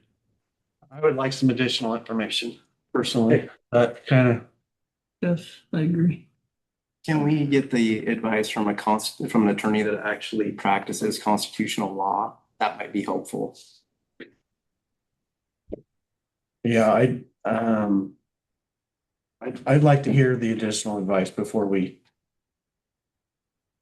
go a separate direction. So we'll table this till the next board meeting. And is that? yeah, we already have information from SDAO. Clarification. So, Mark, how do you feel about this? I think getting all these concerns addressed was probably the best way to go before we make a decision. Okay. That's what we'll do. Then, where's that list, Jim? Chapter 11, security policy. This was updated by my staff and myself. The level 1, 2, and security on 11.2, those were all old language. Those levels of the federal Department of Homeland Security threat level, guarded or elevated, is long past expired. It actually went out in 2011, so I removed that language completely from it and rephrased it to remove that federal guidelines on the threat levels. It definitely needed to be removed as it no longer applies. As far as the 11.3 access to the communications facility, so the CJIS security framework policy that does the visitor have a need to know basis and role-based access control specifically comes from CJIS and LED's recommendations for access to a facility. It's also language that's mimicked in at least 2 other agencies' policies that I requested. Just updated some wording on the door locks, combinations, access cards, to make sure it is up to date on how we actually do that policy as far as verifying who has access. Any condition in which a person unauthorized has access to facility, I updated language there based off of some of the other policy recommendations I got from surrounding agencies as far as when the director is notified and how we are to respond. Some of that also refers to the LEDs and CJIS requirements for unauthorized access to a facility and how that's required to be reported. Mr. Hipes, excuse yes. me, Mr. Hipes, before you continue, we're having a discussion on security, not in executive session. So anything that you say at this point, are you good with it? Do we need to move into executive session to under ORS 192-6602 to talk about security, or are you good with keeping it in the open session? There is nothing in here that would be critically sensitive information as far as this is really just how we report it and how we deal with it in-house. This is most of this stuff you can actually find right off of CJIS or LED's websites if you were to look as a private citizen. So, unless somebody else has some concerns before I continue. Now, I do have a question about one of these sections. Okay. Now, do you want to take that? Yeah, go ahead while we're paused. Okay, so my only concern is it says that any condition which allows a person unauthorized access to the communication facility shall be constituted as a breach of security. Is that the section that was taken out of the CJIS policy? That one specifically,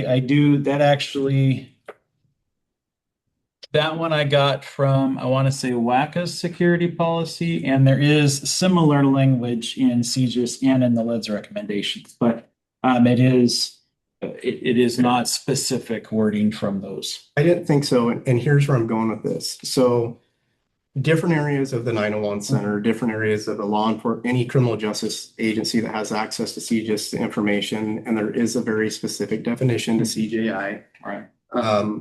Would constitute a breach. So for example, if the public being in this room, this is not an area where CJI or there's terminals or anything like that, as you know. So I guess what I'm getting at is, do you want to clarify that this pertains to the restricted, CJIS area where there's accessible CJIS information? Because this could trigger some other things that we're not thinking about by broadly classifying any access to even the public area as a breach. Yeah. The way this is worded. Well, it's unauthorized access. Yeah. You want to put a definition in for unauthorized then? Yeah, I think maybe that would be the best option. I think you are correct. I think there should be some definition for unauthorized. That's a good point, Tyler. Thank you. I'm just trying to think about if this could have, by broadly classifying the entire facility and then a breach. It seems like there's maybe some.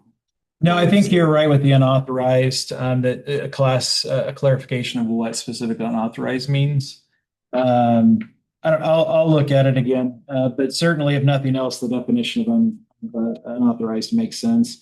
And you're right, it does have some wider range of fallout should we consider it a breach. So, Well, I mean, and you have to take into consideration for your employment, for your pre-employment process.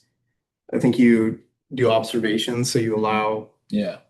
and then from what I understand, family members have also been allowed to be in restricted areas too. So those are all things that you might want to think through. Okay. Thank you for the added information. And yes, I will work on that specific section. All right. And vendors. And vendors, yes. Then we also have the basically that all employees are responsible to ensure the perimeter doors are secure. That's kind of a given. And that any violations of said policy should be reported to me. Now, also with the remote site security, I just updated the section to specifically state that basically if you're going to go out to our sites, you have to be authorized by myself or one of my designees, which would be Nathan, to go out and access the sites. That covers vendors, any board members who want to go out, whatever we can, that would all fall within that policy. So we can, that's basically Nathan or I would have to, or Mercs, if it's a vendor, have to approve access to the sites, especially unescorted. But other than that, the rest of this, there was just some language cleanup on the MySpace, which is pretty much defunct now. Twitter, Facebook, Snapchat, which are all just popular social media platforms, and that's in section on page 11.5 under internet use. That's sense. Oh, yeah, you are right. Thank you.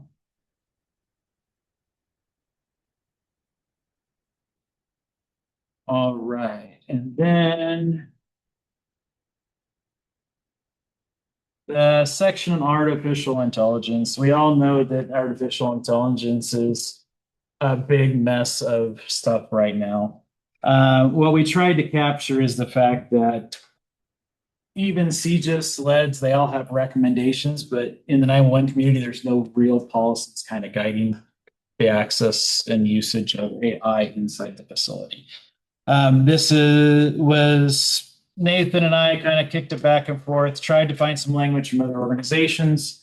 It's really hard to get your hands on a policy for a 911 center right now. But this was used to kind of grasp the concept of what FBI, CGIS, security policies, their federal recommendations as far as those. Now, what we don't want, of course, is any CGI being put on any sort of an AI platform because it learns off that data you put in. So that would be a massive violation and get us in a lot of trouble.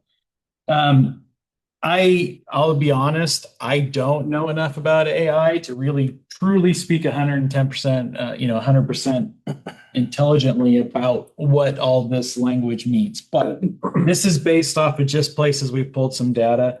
Really what it does is it locks down our staff that only approved AI uses in the building, nothing that is on the same system that CGI exists on. So there's no accidental transfer of information from CGIS or protected data into the AI. And that if you are going to use AI for certain purposes, training policies, those kind of things, that it would have to be on an approved platform that our IT department specifically approved for that purpose. I don't know if any of you guys have any feedback on that section. Tyler, I know you kind of have some devils in AI and that stuff. I don't know if there's anything specifically in there you had any heartburn with. I would love to hear some feedback on it because, again, I'm not an expert on AI. I don't know if, I tried to pull from other sources, but I just basically Nathan and I used the framework that the FBI and CGIS can provide us. So I think you got it, Jeremy. Okay. Basically, no AI on any CGIS that has any CGIS related connectivity or perfect. Okay. Records or anything. Well, because I use AI to help me with this. I can send you some. Sorry, Mark, go ahead. Just a quick question, because AI is becoming so intrusive into every piece of software that's out there. Do you think it'd be a good idea to define specifically what type of AI you're talking about? Like, are you talking about the writing assistants, the Grammarly, that's technically an AI? There's ChatGPT, obviously, but we also have AI on our phones. In the form of like Siri, or Google Assistant. I think this kind of covers it as approved types of AI use or apps. The question is, at what point, where do you draw that fine line? Because if we start listing specific products, then I'm afraid we'll corner ourselves in. But there's also the new conversations around AI as far as call taking products and CAD products, and I mean it's all over the place now. Cowlitz is using it. Yeah, Cowlitz is using it. Washington County is currently out for a bid on call answering AI.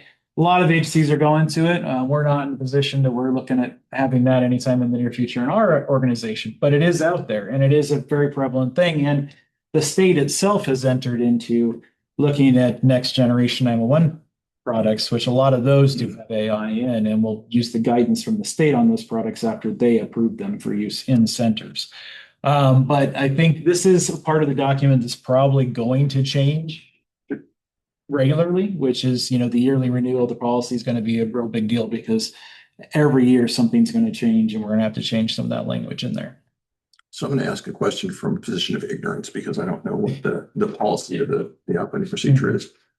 Personal phones in siege areas. Are they allowed or are they restricted? They're restricted to personal uses for emergencies. Well, the reason I ask is because like Siri uses its AI to actively listen to conversations, typically for marketing purposes, but that is AI listening to conversations that are happening in a restricted room. It's a very good point. Nick Harris's answer. What's that? I know Nick Harris's answer. Yeah. It's like, don't do it. Yeah, and it is one of those questions that we're constantly dancing around because it is. I mean, AI is, generally speaking, I think a lot of people are afraid of AI for a lot of reasons, and that's one of them. Is it is always listening to you. So I guess. So this brings up another. I don't even know if I could say it. Now we open a can of worms. Sorry, So what about our end users that have a mobile client on their smartphone that also have potentially AI apps or even Siri activated?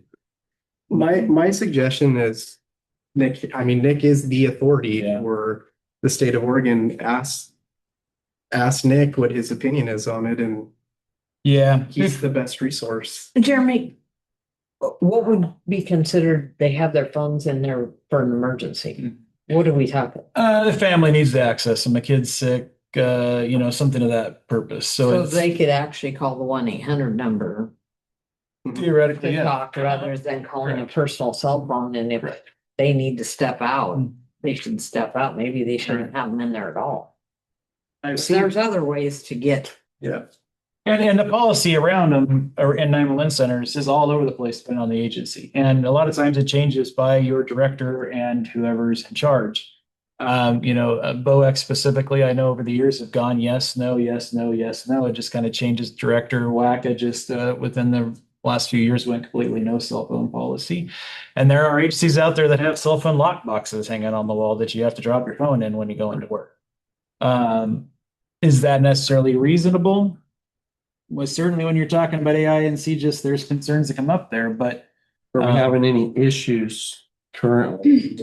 No, we're not currently having any issues, but it doesn't mean we won't. Right. And that's the thing is, and we don't know when it'll happen either. So let me run that by Nick Harris.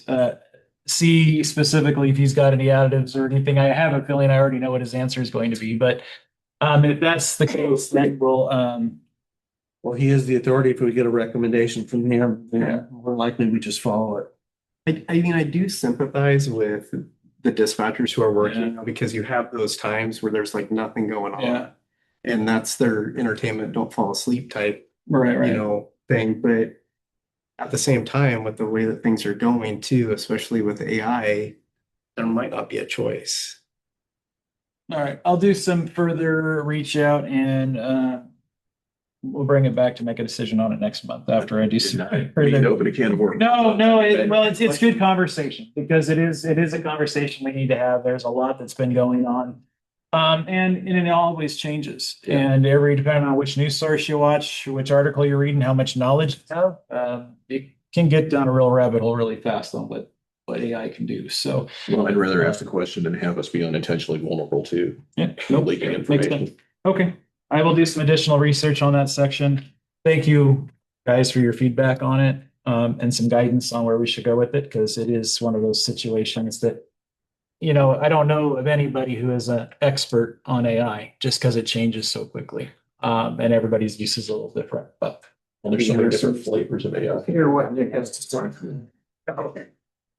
All right, then just a reminder about the conference. I think we've got everybody signed up for the conference. Mary Jo, is that?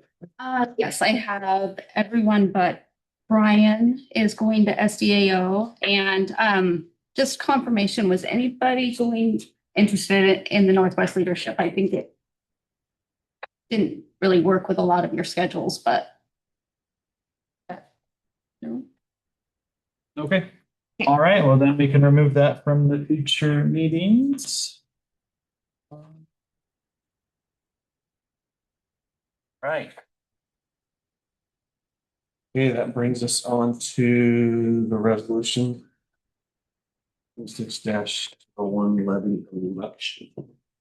Yes, so there is the sample resolution in your file. We are down to, we need to get this stuff filed. If you guys are willing to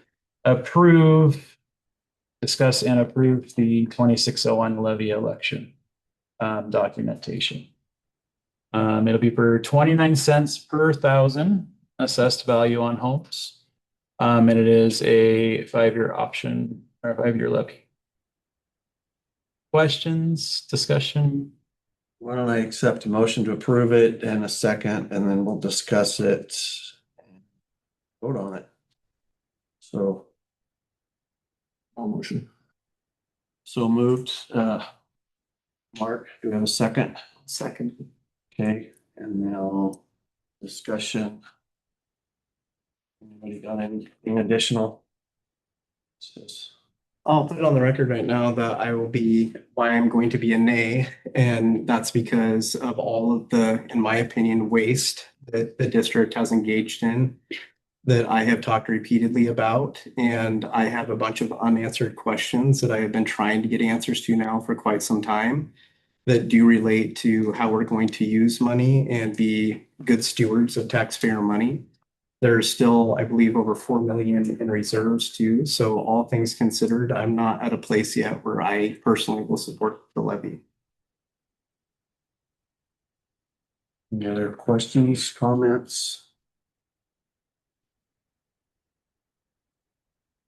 I guess I will make a comment that it makes it really difficult to work together when we're not all working together. So, that goes from more than one side of that fence. So. I would agree. And we could sit here for an hour and I could explain where I'm coming from with comments. Okay, got a motion, got a second, had some discussion, all in favor. Resolution 26-01. The election, all in favor, say aye. Aye. Aye. Opposed? Nay. Motion carries. Any other business? Anybody, anything to add? And board member comments, we've moved board member comments up at, we used to do it at the end of executive session, and there's a lot of people that are here now that wouldn't be here at the end of executive session. So I think it makes sense to move that up. President Flatt, there is Yeah. one new matter, and that is to ratify the Sharon Peters engagement contract that Jeremy has signed, and his limit of $20,000. Whether that's exceeded or not, the board needs to move to accept and ratify the Sharon Peters contract. Okay, so would accept the motion to approve and ratify Sharon Peters contract. second, and we can have any discussion on that. And I believe that Mary Jo has a copy, or I do not. Jeremy, you have a copy, you signed it. Yes, I can go grab it real quick if people would like to view the contract. Anybody need to see that? Pretty good. Okay, so motion and a second for Sharon Peters. A motion so we can discuss. Okay, motion and a second. Discussion. I'm confused why this wasn't done before she started working, and she's already been engaged and probably has accumulated how much? I think it's my understanding it was under Jeremy's spending authority, so. But we as the board appoint legal counsel and have to hire them, so that's out of order.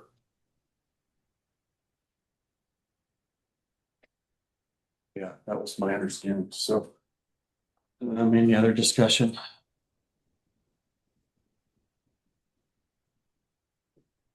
think some context might help as to background, especially for the public, so they can get confident as to what's happening.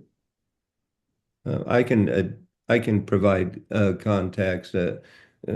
Sharon Peters was hired to address the portion of the Heidmuller case that Mr. Miller filed against board members in the district, to get fresh eyes on the issues, and that this was slated to be on the agenda, at least we were going to on the last meeting, and that from a timing standpoint, that's why. So that's the background, in that Sharon Peters is giving an independent review, and providing this board with independent advice on the issue raised in the Miller versus Heidmuller case. If I remember correct, it was board member Miller's had he mentioned a conflict. He didn't want current staff, legal counsel. So per his recommendation, he wanted outside staff. So is that why we went with outside staff? Is that was in part that we not to divulge any sort of communications between attorney and the board in executive session, but we had lots of reasons. I will say that Mr. Miller's attorney raised that issue, and Sharon Peters is very experienced in the area, and so the board, because of the lateness, the motion is to approve the contract and ratify her work up to this point and going into the future. I have a question. Was insurance consulted over this to see if they had a recommendation and if they would pay for this? And if the attorneys that were already involved were? Yeah. Well, SDAO was consulted, and so we've addressed and looked at those issues as well. okay? Any other discussion? Okay, we've got a motion and a second to approve and ratify Sharon Peters contract. Go ahead and call for the vote. All in favor? Aye. Aye. Opposed? Abstain. Okay, motion carries. Board member comments. Shelley. I just would like to say for the staff, how good of a job you're all doing, how busy they've been. I mean, any of us that are around have been listening to how busy they are. To be training and getting up to full staff is amazing. And Jeremy, getting up to snuff with everything is, it's, I'm sure, challenging, but I think you're all doing a great job and appreciate everything that you all do. I'll echo Shelley. We appreciate staff for everything, all the hard work that they continue to do. It's not an easy job. And Jeremy as well, appreciate your hard work and everything you've done and you do. And just extra congratulations again to Danelle on her addition to the family. Okay, Mark. Well, I'm excited to be back in person and getting to see everybody's happy, shiny faces, rather than having to look through a screen. And very happy for Danielle. Grandbabies are always amazing. I've got 4, so I don't think they ever get any less exciting.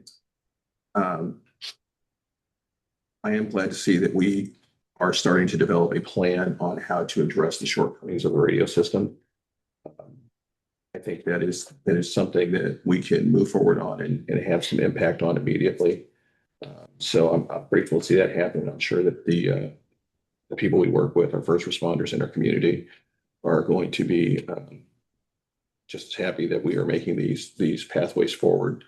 I know it's been a long time coming, but I'm glad to see that work happening. First, I'm very happy to see that our staffing on the floor is going up. That is exciting and long overdue. I do want to just say that in regards to my vote on the option levy, for over a year now, I have been saying that the way to get support for that levy from me, the community, the taxpayers, the voters, and the first responders, who a lot of them that I've talked to don't support this agency right now because of the current condition, is to show that we care and that we're going to fix things by making those investments, making those improvements in the radio system. Last August, months ago, the sheriff, Chief Smith, Chief Llewellyn, Chief Pritchard came, and there's been really no updates or anything going on since then. And I know a lot of them are really frustrated. The way to getting a levy passed is not through all of a sudden posting a bunch of content on social media. We're past that. The narrative is already out there that this district has failed the first responders with the radio system and in other areas. The way to change that is you have to demonstrate change. You have to demonstrate that this district is going to do better. None of that has happened. In a way, maybe internally, and maybe that's where the disconnect is. Maybe all that are in here every day see it, but unless that is articulated to the public in a meaningful way that's authentic, you're not going to get the support. We now have years of negativity out there related to this district. You can't all of a sudden pivot with no authentic demonstration of anything that tells the voters that anything's going to change. We needed to use this time that we keep putting the levy off to actually make these corrections, show the first responders, show the voters that the district is capable of changing. It looks terrible that there's all this money in reserves and we haven't done a single thing to fix these issues. In fact, it's getting worse. This was not the way to do this. And I brought this up repeatedly. And then you all wonder why there's this feeling of that we don't work together. Well, it's because I've brought these issues up repeatedly. I've requested multiple meetings. I've requested information. And the response is I get walls built around me for being able to get information. All of the things that are happening here are not conducive, not conducive at all to getting things changed and the image changed. The way that we've been going about this for the last 2 years has been absolutely horrible. All of that has to be changed to get a levy passed. That's my opinion of it. Hey, I'd like to reach out to the 2 gentlemen from Day Wireless. Appreciate you guys coming here. Appreciate the work that's in the works, much needed, much overdue, and I feel like we're we're headed in the right direction with that. So greatly appreciated. Appreciate Sally coming, her words of wisdom, her expertise, her knowledge of this whole operation. Appreciate Brady coming. We need to hear what everyone has to say. And so all that feedback is important.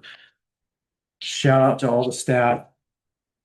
Shout out to Jeremy for leading the ship in that direction. And I wish we had Tyler's support, but we don't. Maybe we can get there. But this much needed levy, excited to see that on the ballot, and hopefully we can get it approved. So that's all I have. And Michael, do we have anything for executive session, or are we going to adjourn for? No matters for executive session, but keep on your calendar. We have a special meeting on January 22nd, which will be executive session. Okay, January 22nd. 9 a.m. All righty. And that's been previously scheduled with Mary Jo. This is not something new. Okay. Are you talking about the board assessment? No, I thought we had an executive session on January 22nd, a special session. The only thing I have on my calendar is the board assessment on January 20th with SDAO. So maybe we'll have to. Well, Funny second on my calendar also, so. On the website. it does say. Yeah, It does. I thought I remembered Okay. that, but yeah. I mean, like I said, I haven't even looked at the calendar since I posted for the meeting last week, for this meeting last week, so. Okay. It just says regular board meeting on the public website. Yeah, and that shouldn't be a regular board meeting. It should be a special session. And so Okay, we'll look at that, and unless anybody else has any other comments, good, then we'll go ahead and adjourn the meeting at 11:22.